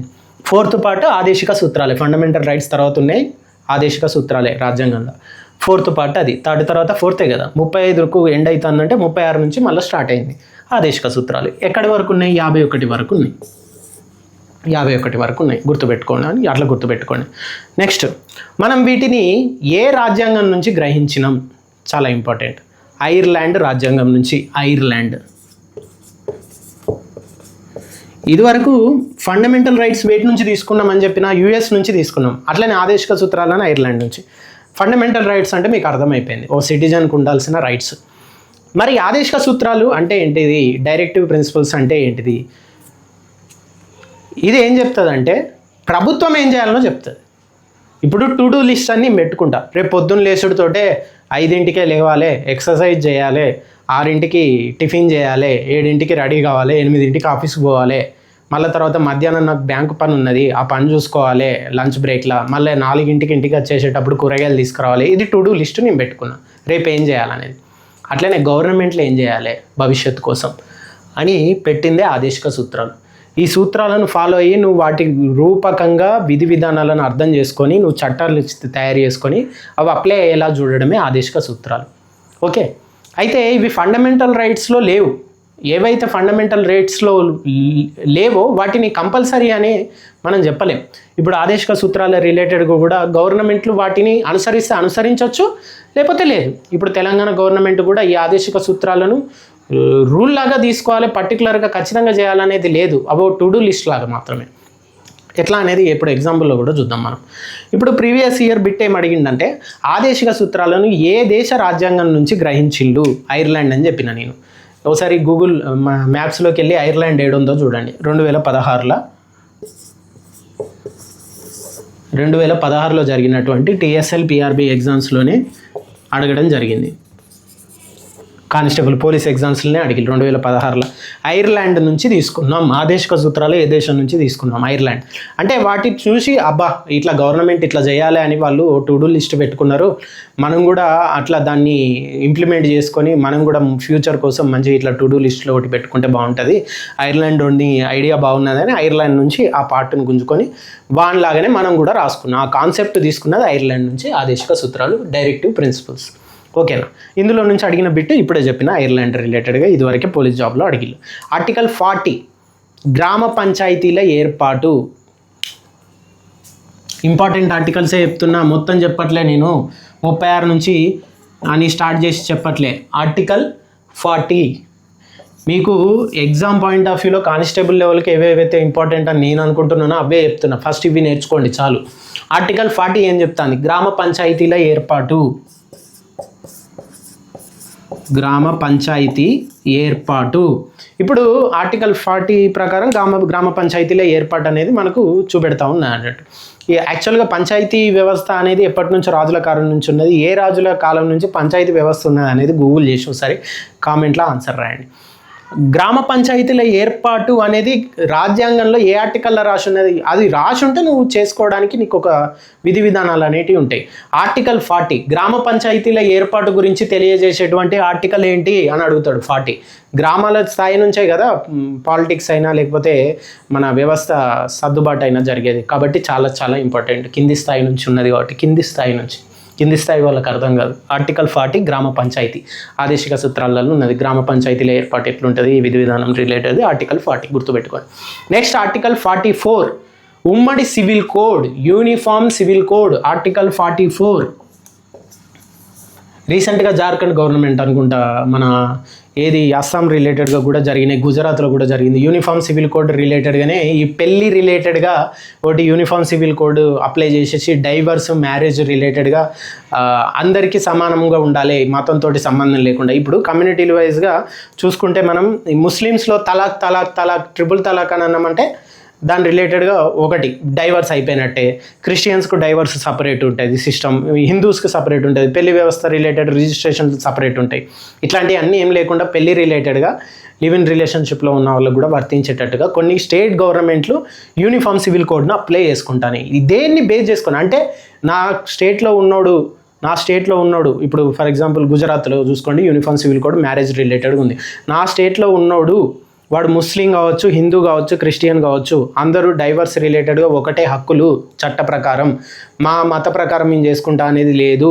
హిందువుల రిలేటెడ్గా చట్ట ప్రకారం ఇదే డైవర్స్ ఈ ప్రొసీజర్ ప్రకారమే తీసుకోవాలి, ఈ పెళ్లి రిజిస్ట్రేషన్ ఈ ప్రొసీజర్ ప్రకారమే తీసుకోవాలి, మా మత ప్రకారం నా 3 సార్లు తలాక్ అంటే అయిపోద్ది, ఇట్లాంటివి లేవన్నట్టు. అది యూనిఫామ్ సివిల్ కోడ్.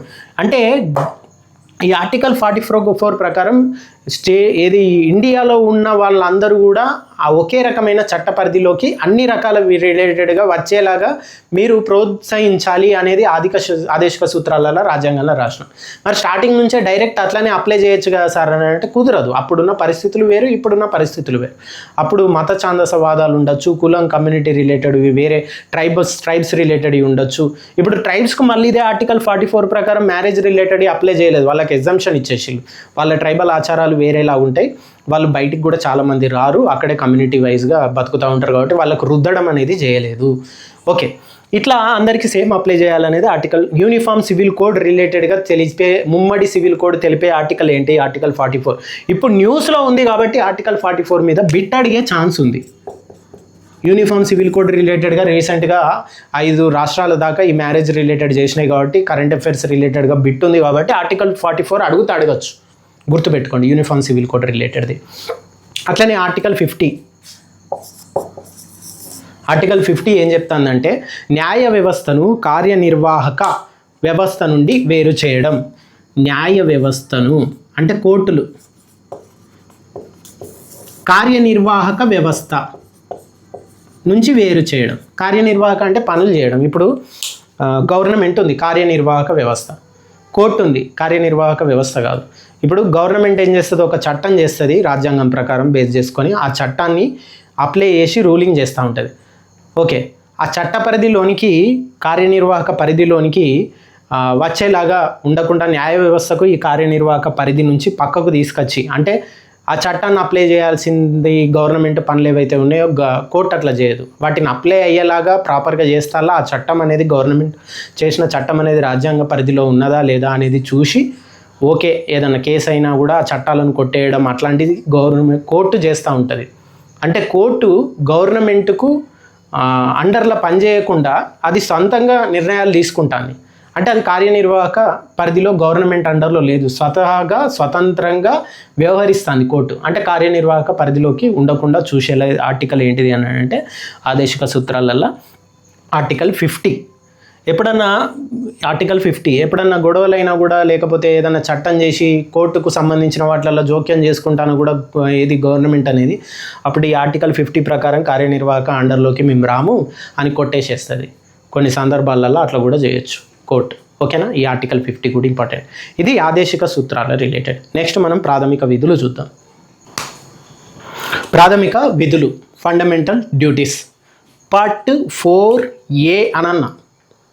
ఇంతకుముందే చెప్పిన ABC ఇట్లాంటివి ఏమన్నా ఉన్నాయి, లేకపోతే బ్రాకెట్ పెట్టి 1, 2 అని రాసిళ్ళు పక్కకు ఆర్టికల్స్ ప్రకారం కావచ్చు. ఇవి మన మెయిన్గా ABCDలు ఉన్నాయి. అంటే ఏంటంటే ఇదివరకు లేదు, అది రాజ్యాంగ సవరణ చేసి అది రాసినట్టు. పార్ట్ 4 ఇంతకుముందు మనం చూసింది ఏంటిది? ఆదేశిక సూత్రాలు. పార్ట్ 4 ఆదేశిక సూత్రాలు. ఇప్పుడు పార్ట్ 4A ప్రాథమిక విధులు అంటాను. ప్రాథమిక విధులు అంటాను. ఏ అంటే తర్వాత చేర్చిందే, అంటే రాజ్యాంగ సవరణ చేసినట్టే కదా. అంటే రాజ్యాంగం రాసుకున్న ఫస్ట్ రాజ్యాంగ పరిషత్ వాళ్ళందరం కలిసి కూర్చొని రాసుకున్న రాజ్యాంగం ఏదైతే ఉన్నదో, అప్పుడు ఈ ప్రాథమిక విధులు అనేది రాజ్యాంగంలో రాసి పెట్టుకోలే మనం. పార్ట్ 4A కింద ప్రాథమిక విధులను చేర్చడం జరిగింది. ఎప్పుడు చేర్చినాం, ఏంటిది అనేది ఒకసారి చూద్దాం. ఈ ప్రాథమిక విధులు పార్ట్ 4Aలో ఆర్టికల్ 51Aలో ఉన్నాయి. ఆర్టికల్ 51A కింద చేర్చడం జరిగింది. యాక్చువల్గా ఆర్టికల్ 51 అనేది ఆదేశిక సూత్రాలు. ఆదేశిక సూత్రాల్లో ఆర్టికల్ 51A అని ఇంకో సబ్ క్లాస్ పెట్టేసి మనం ఒక ఆర్టికల్ను కొత్తది రాసుకున్నాం. అది ప్రాథమిక విధులు రిలేటెడ్గా ఉన్నది. ఓకేనా? అసలు మరి సార్ ప్రాథమిక విధులు అంటే ఏంటిది? ఆదేశిక సూత్రాలు అంటే ఏం చెప్పినా, గవర్నమెంట్ ఏం చేయాలి to do list.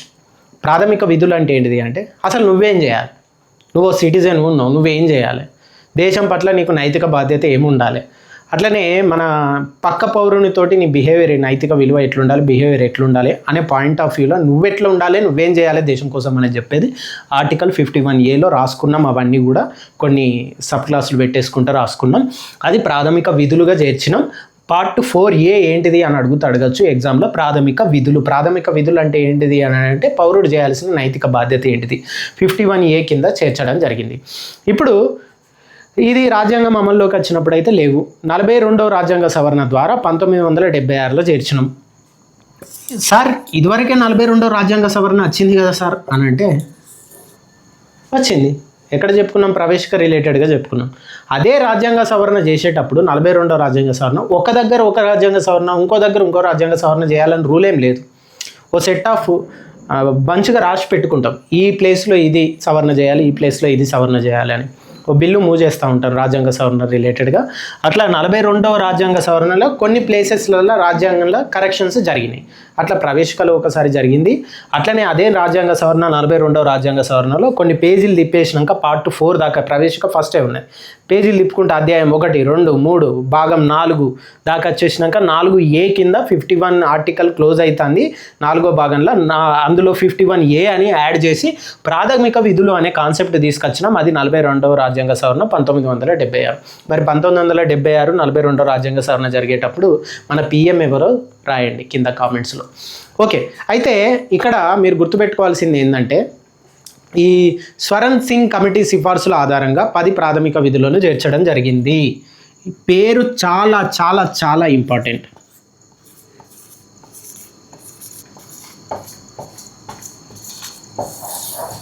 Swaran Singh, ఈ పర్సన్ పేరు చాలా చాలా ఇంపార్టెంట్. ఎగ్జామ్లో కూడా అడిగిండు. ఏమని అడిగిండు? ప్రాథమిక విధులను ఏ కమిటీ సిఫార్సుల మేరకు చేర్చడం జరిగింది అని అడిగిండు. స్వరణ్ సింగ్ కమిటీ. ఎప్పుడు అడిగిండు? ఇదే పోలీస్ ఎగ్జామ్లో 2018లో అడిగిండు.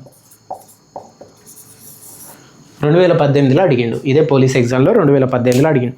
ఈ ప్రాథమిక విధులు రిలేటెడ్గా ఎప్పుడు 51A పార్ట్ 4A కింద ప్రాథమిక విధులను గవర్నమెంట్ చేర్చింది. 1976లో ఉన్న గవర్నమెంట్ సెంట్రల్లో 42వ రాజ్యాంగ సవరణ కింద ప్రాథమిక విధులను చేర్చింది. కానీ అది దానంతటా అది ఆలోచించి చేసుకోవడానికి గవర్నమెంట్లకు పనులు ఉండవు. అందుకే కమిటీలను వేస్తూ ఉంటాయి. వాటి పని అవి చేసుకుంటూ ఉంటాయి. సైమల్టేనియస్గా ఈ కమిటీలు కూడా ఉంటాయి. దీంట్లో ఎక్స్పర్ట్లను వేస్తారు అన్నట్టు. సుప్రీంకోర్టు మాజీ జడ్జిలు కావచ్చు, లేకపోతే ఆర్థికవేత్తలను కావచ్చు, ఆ రంగానికి సంబంధించిన వాళ్ళను. ఇది పాలిటీ రిలేటెడ్ కాబట్టి ఆ రంగానికి సంబంధించిన వాళ్ళు ఉండొచ్చు. అట్లా స్వరణ్ సింగ్ కమిటీ, దానికి అతనికి కమిటీ ఉంటే సింగిల్ పర్సన్ ఉండొచ్చు, ఇంకో 4-5 కూడా సభ్యులు ఉంటుండొచ్చు. ఆ కమిటీ సిఫార్సుల మేరకు రాజ్యాంగంలో ప్రాథమిక విధులు అనేది చేర్చితే బాగుంటుందని ఆయన సిఫార్సు చేసిండు. అప్పుడున్న గవర్నమెంట్ ఏం చేసింది, ఆ సిఫార్సులు న్యాయబద్ధమే అనిపిస్తానే, రీజనబుల్గా అనిపిస్తానే అని కరెక్షన్ చేసేసి వీటిని చేర్చడం జరిగింది. అందుకే ప్రాథమిక విధులు అనే కాన్సెప్ట్ ఒక కమిటీ చెప్పడం వల్ల తీసుకొచ్చి పెట్టిల్లు కాబట్టి ఆ కమిటీ పేరు ఇంపార్టెంట్. ఏంటిది? స్వరణ్ సింగ్ కమిటీ. ఒక కమిటీ చెప్పిందని రాజ్యాంగ సవరణ చేసిందంటే మరి ఆ కమిటీ హెడ్ పేరు ఇంపార్టెంటే కదా. హెడ్ పేరు మీదగానే నార్మల్గా ఆ పేర్లు ఉంటాయి. ఇప్పుడు శ్రీకృష్ణ కమిటీ కావచ్చు, ఇట్లనే స్వరణ్ సింగ్ కమిటీ. ఇది పేరు చాలా చాలా చాలా ఇంపార్టెంట్. ప్రస్తుతం 11 ప్రాథమిక విధులు ఉన్నాయి. 11వ విధిని 86వ రాజ్యాంగ సవరణ ద్వారా 2002లో చేర్చిల్లు. ప్రస్తుతం 11 ప్రాథమిక విధులు ఉన్నాయి. ఈ 51A కిందనే ఉంటాయి. మొత్తం 11 ఉంటాయి. యాక్చువల్గా ఇప్పుడు వీళ్ళు 1976లో 42వ రాజ్యాంగ సవరణ ద్వారా యాడ్ చేసినవి 10 ప్రాథమిక విధులే. కానీ 11వ ప్రాథమిక విధిని మళ్ళీ ఇంకొక రాజ్యాంగ సవరణ చేసిళ్ళు 2002లో. దాని ప్రకారం చేర్చడం జరిగింది. ఆ 2002లో చేసిన రాజ్యాంగ సవరణ ఏంటిది, ఎన్నోది అనేది మనకి ఇంపార్టెంట్. 86వ రాజ్యాంగ సవరణ ద్వారా. ఫస్ట్ మళ్ళీ ఇక్కడ ఒకసారి చూడండి, ప్రాథమిక విధులు ఎన్నో భాగంలో ఉన్నాయి. పార్ట్ 4Aలో ఉన్నాయి. గుర్తుపెట్టుకోండి, రాజ్యాంగ సవరణ ద్వారానే చేయడం జరిగింది. ప్రాథమిక విధులు అనే కాన్సెప్ట్ స్వరణ్ సింగ్ కమిటీ సిఫార్సుల మేరకు 42వ రాజ్యాంగ సవరణ ద్వారా 1976లో చేర్చడం జరిగింది. పార్ట్ 4A కింద ఆదేశిక సూత్రాల కింద స్టార్ట్ చేయడం జరిగింది. 51A కింద మొత్తం సబ్ క్లాస్ వేసేసి ఫస్ట్ 10 ప్రాథమిక విధుల్ని పొందుపరచడం జరిగింది. బట్ 2002లో 86వ రాజ్యాంగ సవరణ ద్వారా ఇంకొక ప్రాథమిక విధిని ఇక్కడే యాడ్ చేయడం జరిగింది, 11వది. ఇప్పుడు మొత్తం ప్రాథమిక విధులు ఎన్ని ఉన్నాయి అని అడగవచ్చు ఎగ్జామ్లో. 11 ఉన్నాయి. బట్ ఈ అన్నిటికంటే ముఖ్యం ఈ స్వరణ్ సింగ్ కమిటీ చెప్పడం వల్ల రాజ్యాంగ సవరణ చేసి ఒక కాన్సెప్ట్ని ఆడబెట్టేసి అంటే ఇంపార్టెంట్ కదా.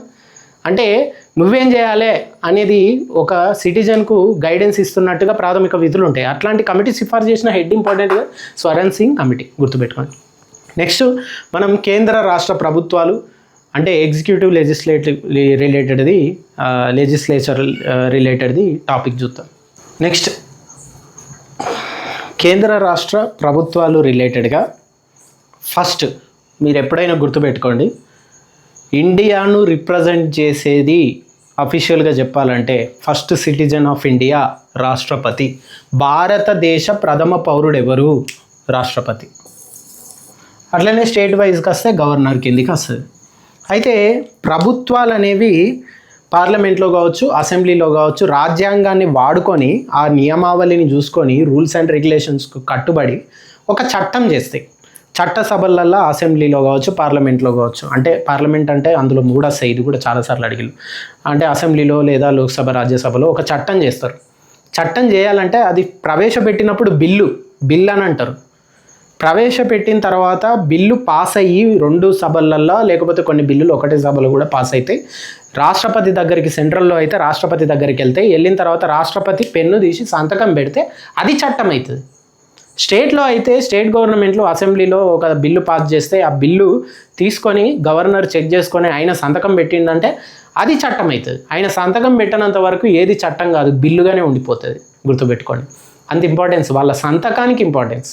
కానీ ఇప్పుడు పదవులు ఎట్లయిపోయినాయి అంటే స్టాంపు అంతే. ఓకే, గవర్నమెంట్ ఏది చెప్తే అదే అన్నట్టుగా అయిపోయినాయి. వీటో కూడా ప్రాపర్గా ఎవరు యూజ్ చేయరు, వదిలేద్దాం అది. ఓకే, కేంద్ర రాష్ట్ర ప్రభుత్వాలల్లో రిప్రజెంట్ చేయాల్సిన ఫస్ట్ సంతకం పెడితే పవర్ సైనింగ్ అథారిటీ అనేది వీళ్ళిద్దరికి ఉన్నది కాబట్టి ఈ పర్సన్స్ నుంచి ఇంపార్టెన్స్ అనేది మనకు స్టార్ట్ అవుతుంది. ఎగ్జామ్లో కూడా చాలాసార్లు అడుగుతారు. ఆర్టికల్ 52 భారతదేశానికి ఒక రాష్ట్రపతి ఉండాలి అంటే రాష్ట్రపతి ఎగ్జిస్టెన్స్ను చెప్పే ఆర్టికల్ ఏంటిది అంటే 52. గుర్తుపెట్టుకోండి. ఏ ఆర్టికల్ ప్రకారం భారతదేశానికి రాష్ట్రపతి ఉంటాడు, రాష్ట్రపతి అనే పదవి మనకు తెలుస్తుందంటే ఆర్టికల్ 52. అట్లనే ఏ ఆర్టికల్ ప్రకారం మన రాష్ట్రాలకు గవర్నర్ ఉంటాడు అంటే ఆర్టికల్ 153. గుర్తుపెట్టుకోండి. ఓకే, అది ఆర్టికల్ గవర్నర్, రాష్ట్రాలకు ఒక గవర్నర్ ఉంటారని తెలిపే ఆర్టికల్ 153.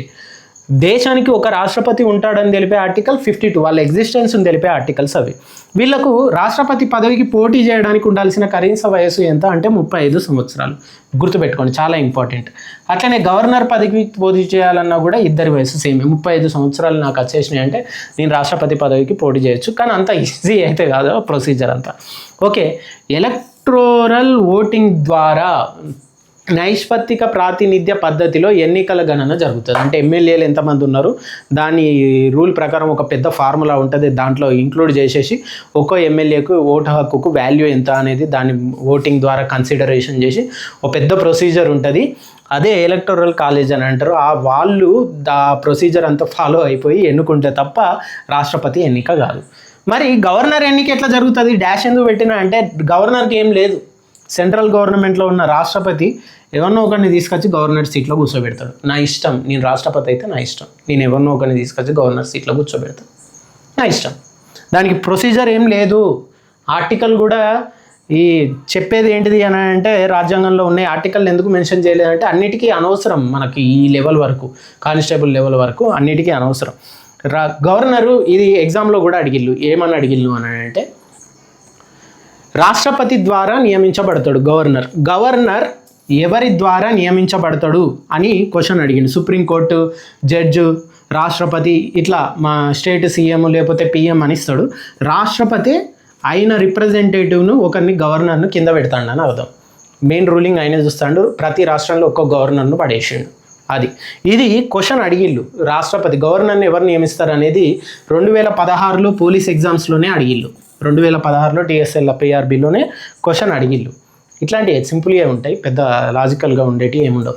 నెక్స్ట్ అభిశంసన తీర్మానం ద్వారా ఇక్కడ మనం ఏం చెప్పినాం, ఆయన ఎగ్జిస్టెన్స్ తెలిపేది 52వ ఆర్టికల్. ఇక్కడైతే 153. ఏజ్ లిమిట్ ఎంత ఉండాలి? 35. ఎట్లా ఎన్నుకుంటాను? ఎలక్టోరల్ కాలేజ్ అనే ప్రొసీజర్ ఉంటుంది. ఇక్కడైతే ఏముండదు. ఓకేనా? అదే తీసేయడానికి రిలేటెడ్ ఏంటిది అంటే ఆర్టికల్ 61 అభిశంసన తీర్మానం ద్వారా. ఇది కూడా పెద్ద ప్రొసీజర్ ఉంటుంది, తీయడం అంత ఈజీ కాదు.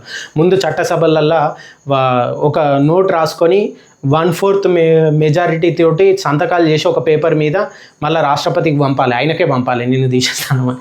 ఇట్లా ప్రొసీజర్ అంతా అయిపోయిన తర్వాత 2/3 మెజారిటీ తోటి ఒక సభలో, మళ్ళీ 2/3 మెజారిటీ తోటి రెండో సభలో ఆమోదం దక్కిన తర్వాతనే రాష్ట్రపతిని తీసేయడానికి, ఆమోద ముద్ర పడ్డాకనే తీసేయడానికి ఛాన్స్ ఉంటుంది. 2/3 మెజారిటీ అంటే అంత ఈజీ కాదు, గుర్తుపెట్టుకోండి. తీయడం అంటే అంత ఈజీ కాదు. ఓకే, మరి గవర్నర్ను తీసేయడానికి ఏమన్నా ఆర్టికల్ రిలేటెడ్ ఈ ఇన్ఫర్మేషన్లు ఏమన్నా ఉన్నాయా అని అంటే గవర్నర్ను తీసేయడానికి ఇక్కడ మహాభియోగ తీర్మానం అని అంటాను కదా, సింపుల్. ఇక్కడ ఎవడైతే కూర్చోబెడతాడో వాడే తీసేస్తాడు. నా ఇష్టం, నా విచక్షణ ప్రకారం నువ్వు నాకు ఒబీడియంట్గా ఉన్నంత వరకు, నాకు నచ్చినంత వరకు నేను నా సీట్లో కూర్చోబెడతా. కానీ పదవి కాలాలు అనేవి ఇద్దరికి కూడా 5 సంవత్సరాలే. ఎక్స్టెన్షన్ చేసుకుంటానా, లేకపోతే వాడినే ఉంచుతానా, లేకపోతే 5 ఏళ్ళకు ముందే తీసేస్తానా అనేది గవర్నర్ రిలేటెడ్గా రాష్ట్రపతి చేతిలో ఉంటుంది, గుర్తుపెట్టుకోండి. భారత పార్లమెంటు లేదా మన శాసనసభ రిలేటెడ్ కావచ్చు, వయో పరిమితులు, ఏజ్ లిమిట్స్ ఎట్లుంటాయి. పరీక్షలల్లో ఈ ఏజ్ లిమిట్స్ గురించి నేరుగా ప్రశ్నలు అడుగుతారు. ఈ ఆర్టికల్స్లల్లో వీటి రూల్స్ అండ్ రెగ్యులేషన్స్, అర్హతల రిలేటెడ్గా ఉంటాయి. మనకు ఆర్టికల్స్ ఇంపార్టెంట్ కాదు, ఆ ఆర్టికల్ ఏం చెప్తాను అనేది ఇంపార్టెంట్. ప్రతి దానికి ఆర్టికల్ గుర్తుపెట్టుకోవాల్సిన అవసరం లేదు. నువ్వు లాయర్ అవ్వబోతలేవు, జడ్జ్ అవ్వబోతలేవు. నీ కామన్ సెన్స్ తోటి వర్క్ చేసుకునేలాగా నీకు కొన్నిటి ఇన్ఫర్మేషన్ అనేది తెలవాలి. ఇవి డైరెక్ట్గా క్వశ్చన్స్ అడిగేది.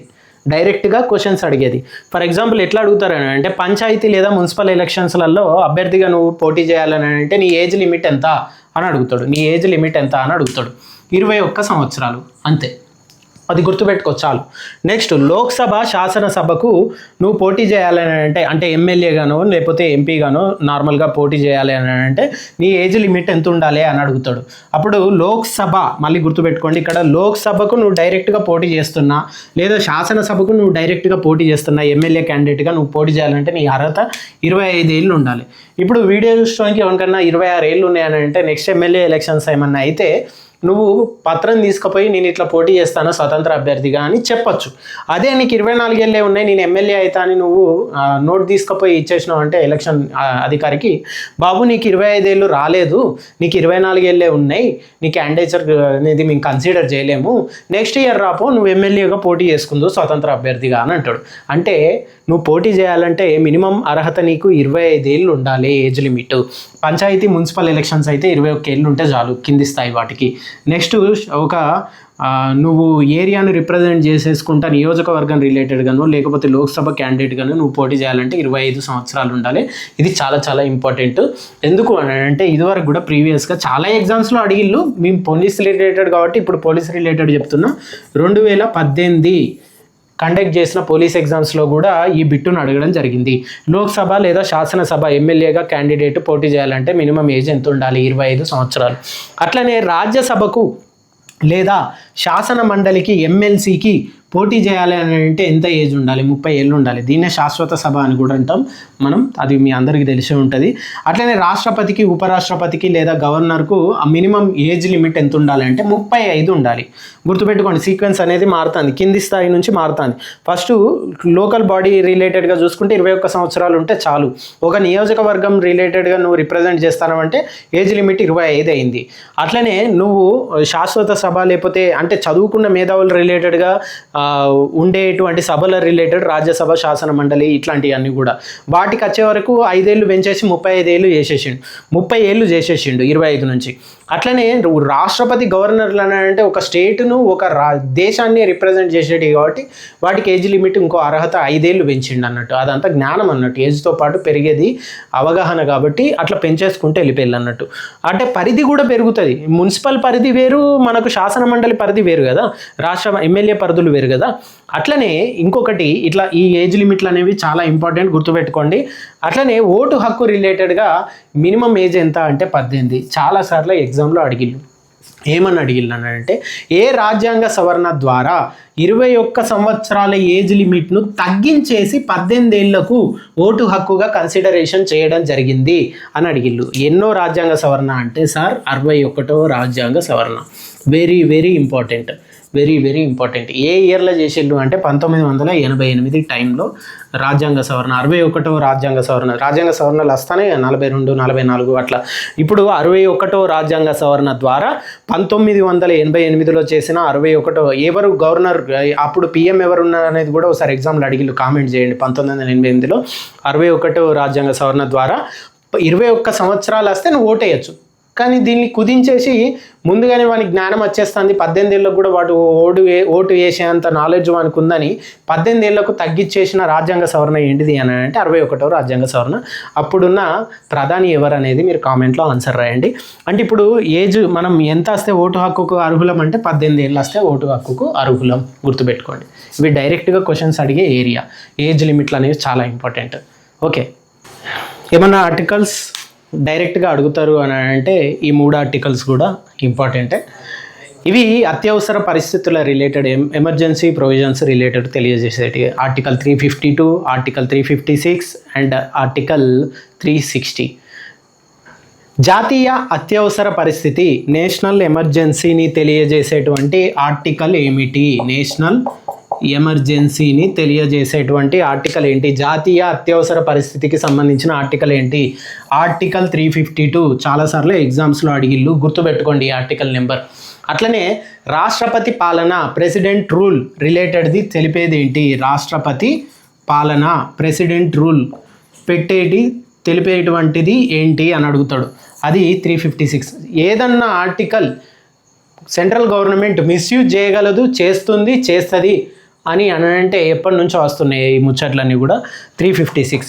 రాజ్యాంగంలో ఇప్పటి వరకు మిస్యూజ్ అయిన ఆర్టికల్ ఏది అని అంటే ఎక్కువగా మిస్యూజ్ చేసింది, దాని ఇంపాక్ట్ ఎక్కువ ఉంటుంది అన్నట్టు. ఎక్కువగా అంటే దాని ఇంపాక్ట్ ఎక్కువ ఉంటుంది. 356.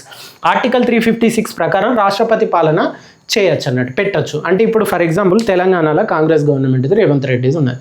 ఏదో ఒక ఇన్సిడెంట్ జరిగింది, గవర్నమెంట్ ఆ ఇన్సిడెంట్ను హ్యాండిల్ చేయలేకపోయింది, గొడవలు అవుతాయి, లేకపోతే ఏదో ఫైనాన్షియల్ క్రైసిస్ వచ్చింది, ఏదో ఒక ప్రాబ్లం వచ్చింది. అప్పుడు సెంట్రల్ గవర్నమెంట్కు నచ్చలేదు అని అంటే 2 రకాలుగా ఉంటుంది. నిజంగా అయి ఉండొచ్చు, లేకపోతే పగ తెచ్చుకోవడం అవ్వచ్చు, లేదు అని అంటే గిట్టక కూడా ఉండొచ్చు. చేయాలని అనుకుంటే మిస్యూజ్ చేసే ఆర్టికల్ ఏంటంటే ఆర్టికల్ 356. దీని ప్రకారం ఏం చేస్తారంటే మీరు రూలింగ్లో వైఫల్యం చెందిళ్ళు, ఆర్టికల్ 356 నేను అప్లై చేస్తాను మీ స్టేట్ మీద, రాష్ట్రపతి పాలన వేస్తానా అంటే ఇప్పుడు గవర్నమెంట్ రద్దు అయిపోయినట్టే, లేకపోతే పోయి పక్కకు కూర్చున్నట్టే. అక్కడ అంతా రూలింగ్ రాష్ట్రపతి ఢిల్లీలో కూర్చొని చేస్తూ ఉంటాడు. రాష్ట్రపతి గైడెన్స్ ప్రకారం స్టేట్ మూవ్ అవుతూ ఉంటుంది. ఇక్కడ లోకల్గా ఎన్నికైనటువంటి స్టేట్ గవర్నమెంట్కు హక్కులన్నీ పోతాయి. అది ఆర్టికల్ 356. రాష్ట్రపతి పాలనను అప్లై చేసేది ఒక స్టేట్ మీద, లేకపోతే రాష్ట్రపతి పాలన రిలేటెడ్గా చెప్పే ఆర్టికల్ ఏంటి అంటే ఆర్టికల్ 356. చాలా ఇంపార్టెంట్, గుర్తుపెట్టుకోండి, చాలా ఎగ్జామ్స్లోనే అడిగిళ్ళు. అట్లనే ఇది ప్రీవియస్ బిట్ కూడా ఒకసారి చూస్తే రాష్ట్రంలో రాష్ట్రపతి పాలనను తెలిపే ఆర్టికల్ ఏది అని అడుగుతాడు. ఆర్టికల్ 356. ఇది ఎప్పుడు అడిగిండు అని అంటే ఇదే పోలీస్ ఎగ్జామ్స్ రిలేటెడ్ మాట్లాడుతున్నాం కాబట్టి 2018 పోలీస్ ఎగ్జామ్స్లో కూడా మనల్ని బిట్ అడిగిండు రాష్ట్రపతి పాలన. ఎందుకు సార్ దీని రిలేటెడ్గా పోలీస్ వాళ్ళని అడగాలి అని అంటే రాష్ట్రపతి పాలన అప్లై చేసినప్పుడు గవర్నమెంట్ పోయి ఇంకొక సెంట్రల్ గవర్నమెంట్ అండర్లో పనిచేస్తున్నప్పుడు దాని రిలేటెడ్గా పోలీస్ వ్యవస్థకు కూడా గైడెన్స్లు పైనుంచి వస్తూ ఉంటాయి. అట్లాంటప్పుడు నువ్వు ఇక్కడ రద్దు అయిపోయింది కాదు, ఆ సెంట్రల్ నుంచి వచ్చే ఆదేశాల రిలేటెడ్గా స్టెప్ బై స్టెప్ మేనర్లో నువ్వు కానిస్టేబుల్ లెవెల్ వరకు కూడా నీకు ఫీడ్బ్యాక్ వస్తూ ఉంటుంది. దానికి తగ్గట్టు నువ్వు నడుచుకోవాలి అని నీకు బుర్రలో ఉండాలి. అంటే గవర్నమెంట్ రద్దయి రాష్ట్రపతి పాలన పెడితే నువ్వు హుజూర్ అని రాష్ట్రపతి పాలన రిలేటెడ్గా అక్కడి నుంచి ఢిల్లీ నుంచి ఆర్డర్స్ తీసుకోవాలి అని చెప్పే ఆర్టికల్ ఏంది 356. అందుకే కానిస్టేబుల్ ఎగ్జామ్స్కి ఇది ఇంపార్టెంట్.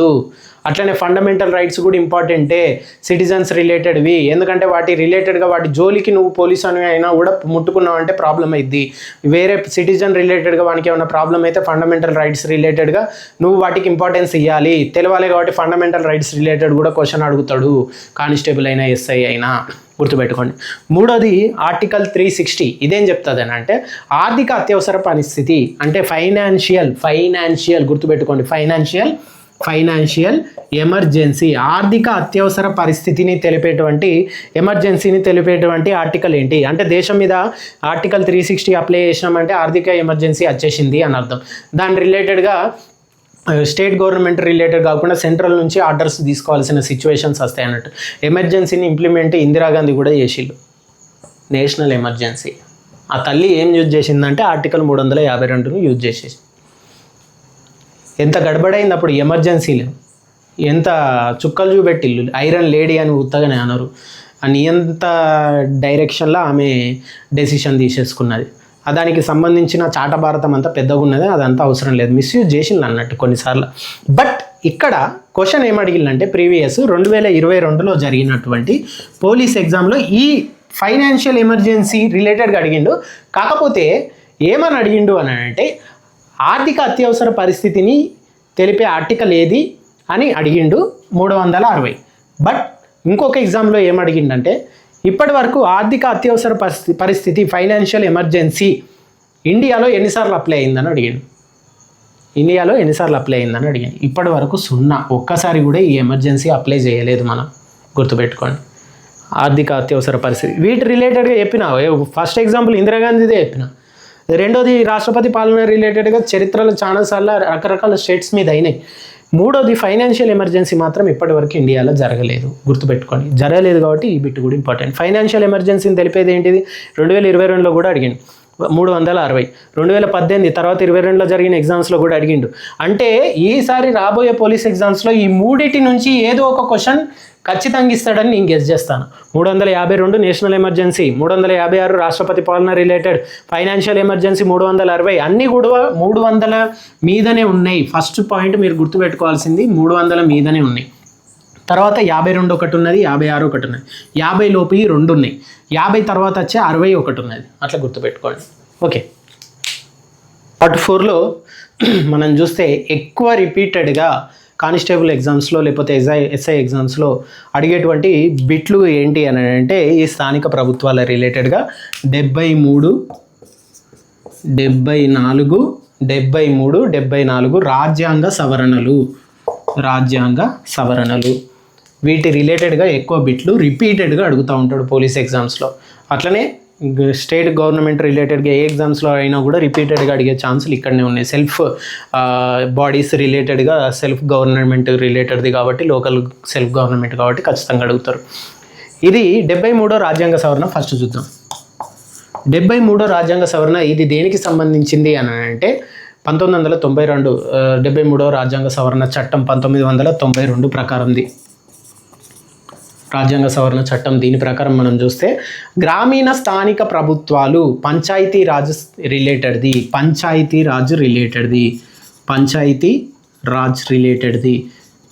గ్రామీణ స్థానిక ప్రభుత్వాలు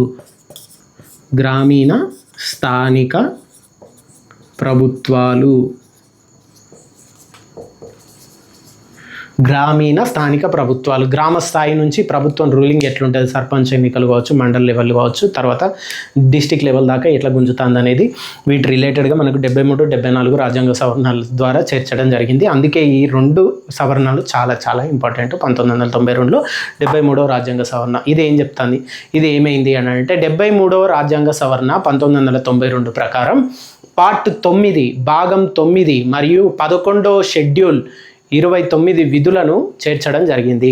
మళ్ళీ ఇంపార్టెంట్, ఈ 73వ రాజ్యాంగ సవరణ ద్వారా ఏం చేసిళ్ళు అని అంటే రాజ్యాంగంలో ఒక భాగాన్ని తీసుకొచ్చి కూర్చోబెట్టిళ్ళు. రాజ్యాంగంలో ఒక భాగాన్ని తీసుకొచ్చి కూర్చోబెట్టిళ్ళు. అట్లనే ఒక షెడ్యూల్ 11వ షెడ్యూల్ తీసుకొని వచ్చి దాంట్లో 29 విధులను చేర్చడం జరిగింది. ఒక భాగాన్ని, ఒక షెడ్యూల్ని తీసుకురావడం అని అంటే రాజ్యాంగ సవరణల అంత ఈజీ కాదు. ఎంత ఇంపార్టెన్స్ ఉండాలి. ఇప్పుడు భాగాలు 1వ భాగం, 2వ భాగం, 3వ భాగం ప్రాథమిక హక్కులు, 4వ భాగం ఆదేశిక సూత్రాలు, 4A ప్రాథమిక విధులు, ఇట్లా అన్ని ముందే రాసినాం.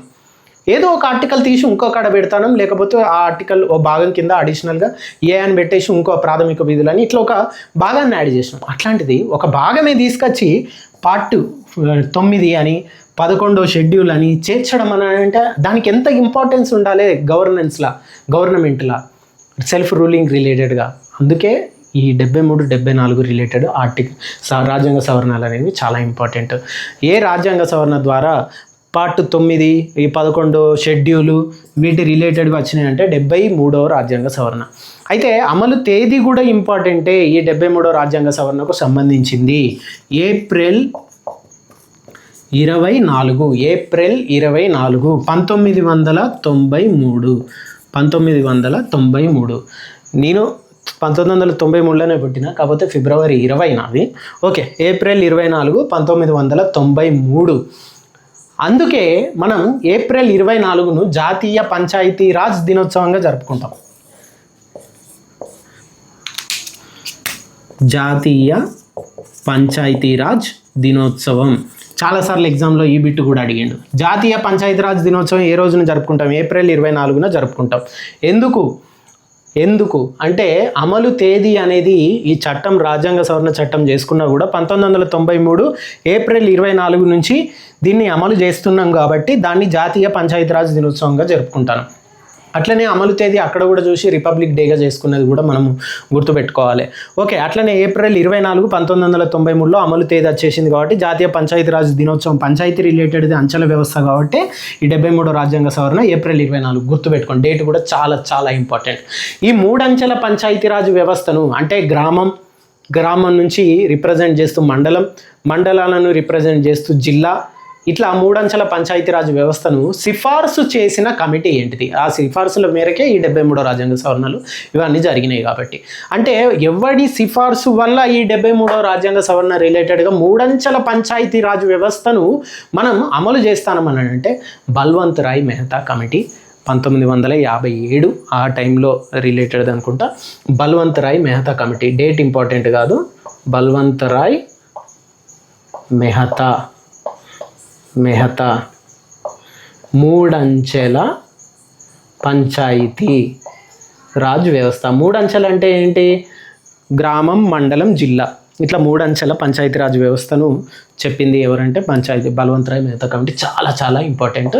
అంటే వాళ్ళ సిఫార్సు మేరకు ఈ రిలేటెడ్ స్థానిక ప్రభుత్వాల రిలేటెడ్గా ఈ 3 అంచెల పంచాయతీరాజ్ వ్యవస్థ 73వ రాజ్యాంగ సవరణ రిలేటెడ్గా పార్ట్ 4, పార్ట్ 9 షెడ్యూల్ ఇవన్నీ కూడా ఇంప్లిమెంట్ అవ్వడానికి ఒక తోవ కనబడ్డది. కాబట్టి 3 అంచెలు, ముఖ్యంగా 3 అంచెల వ్యవస్థ కాబట్టి ఎవరి సిఫార్సుల వల్ల అది అంత ఇంప్లిమెంట్ అయింది, ఒక రాజ్యాంగంలో అంత పెద్ద మార్పు జరిగింది సవరణ ద్వారా. కాబట్టి ఆ కమిటీ ఏదైతే ఉందో అది ఇంపార్టెంట్, బల్వంత్ రాయ్ మెహతా కమిటీ. ఇది మనల్ని 2022 పోలీస్ ఎగ్జామ్స్లో అడిగిళ్ళు. నెక్స్ట్ 74వ రాజ్యాంగ సవరణ ఏం చెప్తుంది అని అంటే మనకు 1992 టైంలోనే ఈ 74 రాజ్యాంగ సవరణ, ఓకే, ఇది కూడా ఆ టైంలోనే ఉన్నాయి. అంశం ఏం చెప్తుంది అంటే పట్టణ స్థానిక ప్రభుత్వాలు మున్సిపాలిటీల రిలేటెడ్గా చెప్తుంది. ఇప్పుడు గ్రామ స్థాయి వేరు, పట్టణ స్థాయి వేరు. అంటే మున్సిపాలిటీ ఇప్పుడు వరంగల్ సిటీ ఉంది, అది మున్సిపాలిటీ అండర్లోకి వచ్చేసింది అనుకోండి, గ్రేటర్ వరంగల్ మున్సిపాలిటీ. అంతకుముందు పట్టణ స్థాయి, తర్వాత మున్సిపాలిటీ. అంటే గ్రామ స్థాయిలోకి వచ్చే వరకు గ్రామం మండలం ఎట్లయిందో ఈ పట్టణ స్థానిక ప్రభుత్వాల రిలేటెడ్గా ఈ సిటీలో రూలింగ్ రిలేటెడ్వి అంటే సెల్ఫ్ గవర్నెన్స్ ఏవైతే ఉంటాయి. సెల్ఫ్ గవర్నెన్స్ అంటే ముఖ్యంగా మీరు గుర్తుపెట్టుకోవాల్సింది ఏంటంటే పన్నులు అవే వసూలు చేసుకొని వాటి రోడ్లు అవే వేసుకోవడం, వాటి స్కూళ్ళు అవే కట్టుకోవడం కావచ్చు, గ్రామ పంచాయతీలు అవే డెవలప్ చేసుకోవచ్చు, ఇంటి పన్ను అవే కలెక్ట్ చేసుకోవాలి, అవే పైప్ లైన్ వేయించుకొని చేయించుకోవాలనుకుంటే చేయించుకోవచ్చు. అంటే డెవలప్ ఈ వసూలు చేసిన ట్యాక్సులు అనేది గవర్నమెంట్ వసూలు చేస్తలేదు, స్థానిక ప్రభుత్వాలు వసూలు చేస్తాయి. అర్థమైందా పవర్ అనేది? అందుకే కొన్ని సందర్భాలల్లో సర్పంచ్కున్న పవరు స్టేట్ సీఎంకు కూడా ఉండదు. కొన్ని విషయాలల్లో గుర్తుపెట్టుకోండి, సర్పంచ్ చేతిలో ఉన్న పవరు స్టేట్ సీఎం చేతిలో కూడా కొన్నిసార్లు ఉండదు. ఈయన మన నాగార్జున కూడా ఇది గోవా రిలేటెడ్గా ఎక్కడో విలేజ్ నుంచి అప్రూవల్ తెచ్చుకోకపోతే అక్కడున్న సర్పంచ్ కూడా సంతకం చేయలేదని ఆయన కట్టుకుంటున్న విల్లాకు నోటీస్ వేసి పడేసిండు, కన్స్ట్రక్షన్ ఆగిపోయింది. అంత పవర్ ఉంటుంది. నువ్వు మినిస్టర్ చెప్పినా నడవదు ఆ టైంలో, సర్పంచ్ జిడ్జు మీద కూర్చున్నాడు అని అంటే అట్లుంటుంది అన్నట్టు. ఈ 74వ రాజ్యాంగ సవరణ ద్వారా ఏమున్నాయనంటే ఈ పట్టణ స్థానిక ప్రభుత్వాలు రిలేటెడ్ చెప్తాను. 73వ రాజ్యాంగ సవరణ ఏంటిది అని అంటే గ్రామ స్థాయి రిలేటెడ్, వాటి రిలేటెడ్ వస్తాను. పార్ట్ 9A ఈ 74వ రాజ్యాంగ సవరణ రిలేటెడ్వి చేర్చడం జరిగింది. అట్లనే 11వ షెడ్యూల్ అయిపోయింది కాబట్టి 12వ షెడ్యూల్గా దీన్ని యాడ్ చేయడం జరిగింది. అదే అక్కడ ఏం పెడతాను అని అంటే ఇన్ఫర్మేషన్ దేనికి సంబంధించిందంటే పట్టణ స్థానిక ప్రభుత్వాలు అవి ఎట్లా పనిచేస్తాయి, ఎట్లా ఎన్నుకోవాలి, ఎన్నికలు ఎట్లా జరగాలి, ఎట్లా ట్యాక్సులు వసూలు చేసుకుంటా ఉంటే ఆ రూల్స్ రెగ్యులేషన్స్ అన్నీ కూడా పార్ట్ 9A దీనికి కంటిన్యూయేషన్గా 74వ రాజ్యాంగ సవరణ ద్వారా పెట్టడం జరిగింది. 12వ షెడ్యూల్లో ఇవి రాయడం జరిగింది, కంటిన్యూయేషన్ 73కి. ఓకే, ఇప్పుడు పార్ట్ 5 ఇంపార్టెంట్ షెడ్యూల్స్ ఏమున్నాయి, అమెండ్మెంట్స్ రాజ్యాంగ సవరణలు ఏమున్నాయి, అవి గన్ షాట్గా పాయింట్గానే ఎక్స్ప్లెయిన్ చేసుకుందాం. ఓకే, అయితే ఫస్ట్ షెడ్యూల్స్ రిలేటెడ్గా ఇంపార్టెంట్ షెడ్యూల్స్ ఏమున్నాయి. భారత రాజ్యాంగంలో ప్రారంభంలో 8 షెడ్యూల్స్ ఉండేవి, కానీ ప్రస్తుతం 12 షెడ్యూల్స్ ఉన్నాయి. ఫస్ట్ 8 ఉండే, తర్వాత రాజ్యాంగ సవరణలు చేసుకుంటా 12కి వచ్చేసినాయి షెడ్యూల్స్. ఇంతకుముందే చెప్పుకున్నాం మనం 11వ షెడ్యూల్ 3వ రాజ్యాంగ సవరణ, తర్వాత 11A 74వ రాజ్యాంగ సవరణ. ఓకే, స్థానిక సంస్థల రిలేటెడ్, గ్రామాల రిలేటెడ్, రూలింగ్ రిలేటెడ్ అని చెప్పుకున్నాం. అట్లా యాడ్ ఆన్ చేసుకుంటా ఫస్ట్ 8 షెడ్యూల్ ఉంటే ఇప్పుడు ప్రస్తుతం 12 షెడ్యూల్స్ ఉన్నాయట. అది గుర్తుపెట్టుకోండి జస్ట్. అయితే 7వ షెడ్యూల్ ఏం చెప్తాను, ఇంపార్టెంట్ షెడ్యూల్సే చెప్తున్నా నేను, మొత్తం 1 నుంచి 12 చెప్పట్లే, మీకు ఇవి చాలు ప్రస్తుతానికైతే. ఇంకా డీప్గా కావాలని అంటే వేరే క్లాసెస్ ఉన్నాయి, అవి చూడండి. కేంద్ర రాష్ట్రాల మధ్య అధికారాల విభజన, కేంద్ర జాబితా అంటే ఏంటిది, రాష్ట్ర జాబితా అంటే ఏంటిది, ఉమ్మడి జాబితా అంటే ఏంటిది, ఇట్లా చెప్తా ఉంటుంది అన్నట్టు. ఇది 2016లో ఎగ్జామ్లో అడిగిళ్ళు, పోలీస్ ఎగ్జామ్లో అడిగిళ్ళు ఈ బిట్. 7వ షెడ్యూల్ ఏంటిది అని అడిగిండు. 7వ షెడ్యూల్ ఏం చేస్తా అంటే కేంద్రానికి రాష్ట్రానికి మధ్యలో అధికారాల విభజన చేస్తా అన్నట్టు. అంటే యాక్చువల్గా జాబితాలు అనేవి కేంద్ర జాబితా, రాష్ట్ర జాబితా, ఉమ్మడి జాబితా అని ఉంటుంది. అంటే చట్టాలు అనేవి దేని మీద ఎవరేం చేయొచ్చు. ఇప్పుడు డిఫెన్స్ రిలేటెడ్ ఏమైనా చట్టాలు ఉన్నాయని అంటే కేంద్రం చేయాలి. ఓకే, రాష్ట్రానికి అట్లనే కొన్ని జాబితాలు ఉంటాయి. ఉమ్మడి జాబితా అంటే ఆ పర్టికులర్ మ్యాటర్ మీద కేంద్రం చట్టాలు చేసుకోవచ్చు, రాష్ట్రం కూడా చట్టాలు చేసుకోవచ్చు, అది ఉమ్మడి జాబితా. విద్య అనేది ఉమ్మడి జాబితా, చాలాసార్లు ఎగ్జామ్లో అడిగిండు. వీటి రిలేటెడ్ ఏమున్నాయి అనేది నేను కేంద్ర జాబితాలో ఏమున్నాయి అంటే కేంద్ర జాబితాలో ఉన్న వాటి మీద చట్టాలు స్టేట్ చేయడానికి లేదన్నట్టు గుర్తుపెట్టుకోండి, స్టేట్ చేయడానికి లేదు. ఒకవేళ కొన్ని ఏమన్నా జరిగినా కూడా కేంద్రం ఇన్వాల్వ్మెంట్ అయిపోయి అది కొత్త చట్టం తెచ్చినా కూడా ఈ స్టేట్ చేసిన చట్టం పోతుంది. అట్లాంటి కండిషన్స్ కూడా ఉంటాయి. కేంద్రానికి కొన్ని పర్టికులర్ జాబితాలు ఉంటాయి, ఆ మ్యాటర్కి సంబంధించిన కేంద్రమే చట్టాలు చేస్తుంది. రాష్ట్రానికి కొన్ని జాబితాలు ఉంటాయి, అవే చట్టాలు చేయాలి. ఉమ్మడి జాబితా అంటే 2 చేయొచ్చు. 2 చేసినా కూడా ఈ విద్య రిలేటెడ్ ఉమ్మడి జాబితా ఉంది, రాష్ట్రం చట్టం చేసింది. దానికంటే మంచి చట్టం ఏదైనా కేంద్రం తీసుకొచ్చింది అనుకోండి, ఆటోమేటిక్గా రాష్ట్రం తీసుకొచ్చిన చట్టం క్లోజ్ అయిపోతుంది. మంచిది కాబట్టి, పవర్ఫుల్ కేంద్రంది కాబట్టి, దానికి పవర్స్ ఎక్కువ ఉన్నాయి, మంచిది తెచ్చింది కాబట్టి దాని మీద ఇంపాక్ట్ అనేది కేంద్రంది ఎక్కువ పడే ఛాన్స్ ఉంటుంది. ఇట్లా అధికార విభజన చేస్తున్న కేంద్ర జాబితా, రాష్ట్ర జాబితా, ఉమ్మడి జాబితా అని సెగ్రిగేట్ చేస్తున్న ఆర్టికల్ ఏంటిది అని అంటే షెడ్యూల్ ఏంటిది అని అంటే 7వ షెడ్యూల్. ఎగ్జామ్లో అడిగిండు రాష్ట్ర జాబితా కేంద్ర జాబితాను సపరేట్ చేస్తూ తెలిపేటువంటి షెడ్యూల్ ఏంటిది అని అంటే 7వ షెడ్యూల్. ఈ పోలీసింగ్ రిలేటెడ్ కూడా ఏ షెడ్యూల్లో వస్తాయనేది మీరు కామెంట్లో పెట్టండి. ఓకే, అట్లనే ఈ 8వ షెడ్యూల్ ఏం చెప్తా అంటే గుర్తింపు పొందిన భాషలు అంటే 8వ షెడ్యూల్ ఏం చెప్తానంటే గుర్తింపు పొందిన భాషల రిలేటెడ్గా చెప్తాను. అంటే ఇప్పటి వరకు ప్రస్తుతం 22 భాషలు దాకా ఉన్నాయి గుర్తింపు పొందిన భాషలు. ఇప్పుడు తెలుగు గుర్తింపు పొందిందే, తమిళ్ గుర్తింపు పొందిందే, ఇట్లనే లాంగ్వేజెస్ ఉంటాయి అన్నట్టు. అట్లా గుర్తింపు పొందని లాంగ్వేజెస్ ఇండియాలో ఇంకా చాలానే ఉన్నాయి. బట్ ఏ షెడ్యూల్లో ఇప్పుడు ఫర్ ఎగ్జాంపుల్ తెలుగును గుర్తింపు పొందిన భాషగా ఇప్పటివరకు కన్సిడర్ చేయలే, ఈ రోజు నుంచి కన్సిడర్ చేస్తాను అనుకుందాం. అప్పుడు ఈ 8వ షెడ్యూల్లో రాజ్యాంగ సవరణ చేసి ఆ భాష పేరు రాసి దాన్ని 23 అయినాయి అని కంప్లీట్గా సవరణ చేసి రాయాల్సి వస్తుంది. ఇప్పటి వరకు రాజ్యాంగం ద్వారా 8వ షెడ్యూల్ ప్రకారం గుర్తింపు పొందిన భాషలు 22. భాషల గుర్తింపు రిలేటెడ్గా తెలిపేటువంటి ఆ షెడ్యూల్ ఏంటిది అని అంటే 8వ షెడ్యూల్ గుర్తుపెట్టుకోండి. అట్లనే 10వ షెడ్యూల్ ఏం చెప్తుంది అని అంటే పార్టీ ఫిరాయింపుల నిరోధక చట్టం. ఇది 52వ రాజ్యాంగ సవరణ ద్వారా దానికి రిలేటెడ్ ఇన్ఫర్మేషన్ మనకు కనబడతా ఉంటుంది. 1985 పార్టీ ఫిరాయింపుల చట్టం అనేది ఏ రాజ్యాంగ సవరణ ద్వారా చేసిందని ఒకసారి ఎగ్జామ్లో అడగడం జరిగింది. 52వ రాజ్యాంగ సవరణ. పార్టీ ఫిరాయింపుల చట్టం అంటే ఏంటిది? నిరోధక చట్టం అంటే ఈ పార్టీలో నేను టీఆర్ఎస్ బీఆర్ఎస్లో గెలిచిన, కాంగ్రెస్ అన్ఎక్స్పెక్టెడ్గా రాష్ట్రంలో వచ్చింది, కొన్ని సీట్లే బీఆర్ఎస్కి వచ్చింది, లటుకుమని దునికి కాంగ్రెస్లోకి వెళ్ళిపోతాను నేను. అంటే పార్టీని ఫిరాయించిన, గెలిచింది నేను చూసి నా నియోజకవర్గంలో కారుని చూసి వేసిన, కారు బొమ్మ చూసి వేసిన, గెలిచినాక ఈడేం చేసిండు, పోయి కాంగ్రెస్లో ఇళ్ళ చేరిండు. అప్పుడు ఏంటిది పరిస్థితి? పార్టీ ఫిరాయింపుల చట్టం కింద వాని మీద వేసేసి అవసరమైతే తీసేయచ్చు. దానికి చట్టసభల నుంచి మూమెంట్ అనేది ఉంటుంది. చట్టం అయితే ఉన్నది కానీ ఎన్ని రోజులలో నిర్ణయం తీసుకోవాలనేది అలా రాసి పడలేదు. అదొక లూప్ హోల్ అన్నట్టు. ఇక్కడ అంత ఈజీ కాదు పెట్టి దాన్ని సెగ్రిగేట్ చేస్తూ రావడం అనేది. ఓకే, అట్లనే మనం తరచూ అడిగే ఇవి గుర్తుపెట్టుకోండి. 7వ షెడ్యూల్ ఏంటిది, 8వ షెడ్యూల్ ఏంటిది, 10వ షెడ్యూల్ ఏంటి. అట్లనే తరచూ అడిగే రాజ్యాంగ సవరణ రిలేటెడ్ది కూడా మనం ఒకసారి చూస్తే 42వ రాజ్యాంగ సవరణ, 42వ రాజ్యాంగ సవరణ, 44వ రాజ్యాంగ సవరణ, 44వ రాజ్యాంగ సవరణ, 61వ రాజ్యాంగ సవరణ, 61వ రాజ్యాంగ సవరణ, 86వ రాజ్యాంగ సవరణ, 86వ రాజ్యాంగ సవరణ, 101వ రాజ్యాంగ సవరణ. ఇవి ఇంపార్టెంట్ సవరణలలో ఇంపార్టెంట్. ఇప్పుడు 42వ రాజ్యాంగ సవరణ 1976లో జరిగింది.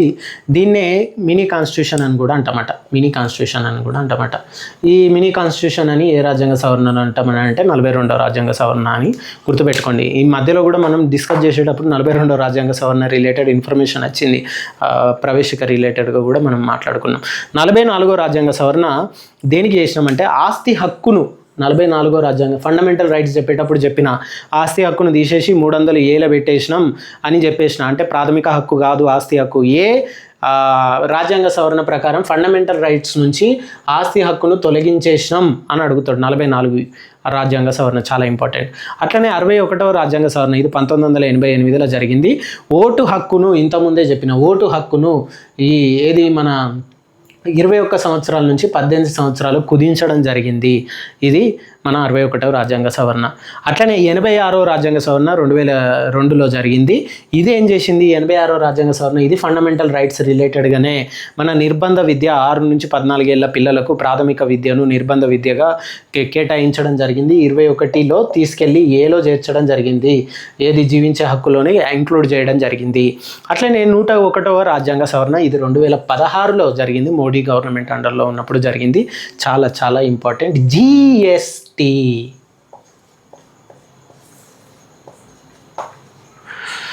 101వ రాజ్యాంగ సవరణ ద్వారా వస్తు సేవల పన్ను రిలేటెడ్గా అమలు అనేది స్టార్ట్ అయింది. GST 101వ రాజ్యాంగ సవరణ చాలా చాలా ఇంపార్టెంట్. 101వ రాజ్యాంగ సవరణ ఫుల్ సార్లు అడిగిండు అబ్బా. ఓకే, మనం పాలిటీ రిలేటెడ్గా ఓవర్వ్యూ మొత్తం కానిస్టేబుల్ ఎగ్జామ్ రిలేటెడ్గా చూసినాం. ఇది కానిస్టేబుల్ ఎగ్జామ్ అనే కాదు, ఎవడైతే ఫస్ట్ ప్రిపరేషన్ స్టార్ట్ చేస్తాడో వానికి అవగాహన బేసిక్స్ నుంచి కావాలంటే ఈ వీడియో తప్పనిసరిగా చూడాల్సిందే. ఇప్పటి వరకు క్విక్ వ్యూ చూస్తే ఒకసారి తాత్కాలిక అధ్యక్షుడు ఎవరు అని అనుకున్నాం, మనం సచ్చిదానంద సిన్హా అనుకున్నాం. ఇంపార్టెంట్ చెప్తున్నా, చట్టం ముందు అందరూ సమానమే అని చెప్పే ఆర్టికల్ ఏంటిది 14. రాజ్యానికి ఆత్మ వంటిది అని అంబేద్కర్ చెప్పిన ఆర్టికల్ ఏంటిది అని అంటే ఆర్టికల్ 32. గ్రామ పంచాయతీల ఏర్పాటు రిలేటెడ్గా చెప్పే ఆర్టికల్ ఏంటిది అంటే ఆర్టికల్ 40. ప్రాథమిక విధుల కమిటీ ఎవరు అని అంటే స్వరణ్ సింగ్ కమిటీ, అది కూడా గుర్తుపెట్టుకోండి. రాష్ట్రపతి పాలన దేనికి ఆర్టికల్ ఇంపార్టెంట్ 356. ఆర్థిక వ్యవస్థ పరిస్థితి రిలేటెడ్ ఏంటిది 360. పంచాయతీరాజ్ సవరణ రిలేటెడ్గా 73వ సవరణ. ఇలా చూసుకుంటూ పోతే ఇంపార్టెంట్ అనేది మనం చూసినాం. ఓకే, ఇట్లనే మీరు అబ్జర్వ్ చేయాల్సింది ఏంటంటే ఒక్కసారి కాదు 2 సార్లు 3 సార్లు కావాలంటే చూడండి. ఫస్ట్ మీకు అవగాహన వస్తుంది, సినిమా చూసినట్టు చూడు, తర్వాత నోట్స్ రాసుకోవడానికి టాపిక్ వైజ్గా చూడు. కానిస్టేబుల్ ఎగ్జామ్లో ఈ పాలిటీ బిట్స్ వస్తే మీరు ఖచ్చితంగా పూర్తి మార్కులు సాధిస్తారు. ఇప్పటికే మీకు అవగాహన పూర్తిగా వచ్చే ఉంటుంది. ఈ వీడియో మీకు ఉపయోగపడింది అని నేను అనుకుంటాను. ఖచ్చితంగా లైక్ చేయండి. ఎవరైతే అట్లీస్ట్ ఇంట్లో ఉండి ప్రిపేర్ అయ్యే లేడీస్ ఉంటారు, వెళ్ళి ప్రిపరేషన్ చేయలేని వాళ్ళు, డబ్బులు కట్టి హైదరాబాద్ అశోక్ నగర్ లాంటి ఏరియాలో చదువుకోలేని వాళ్ళు ఉంటారు, ఇంటి దగ్గరే ఉండి ప్రిపరేషన్ స్టార్ట్ చేసిన వాళ్ళు, అట్లాంటి వాళ్ళకు ఖచ్చితంగా షేర్ చేయండి, మర్చిపోకండి.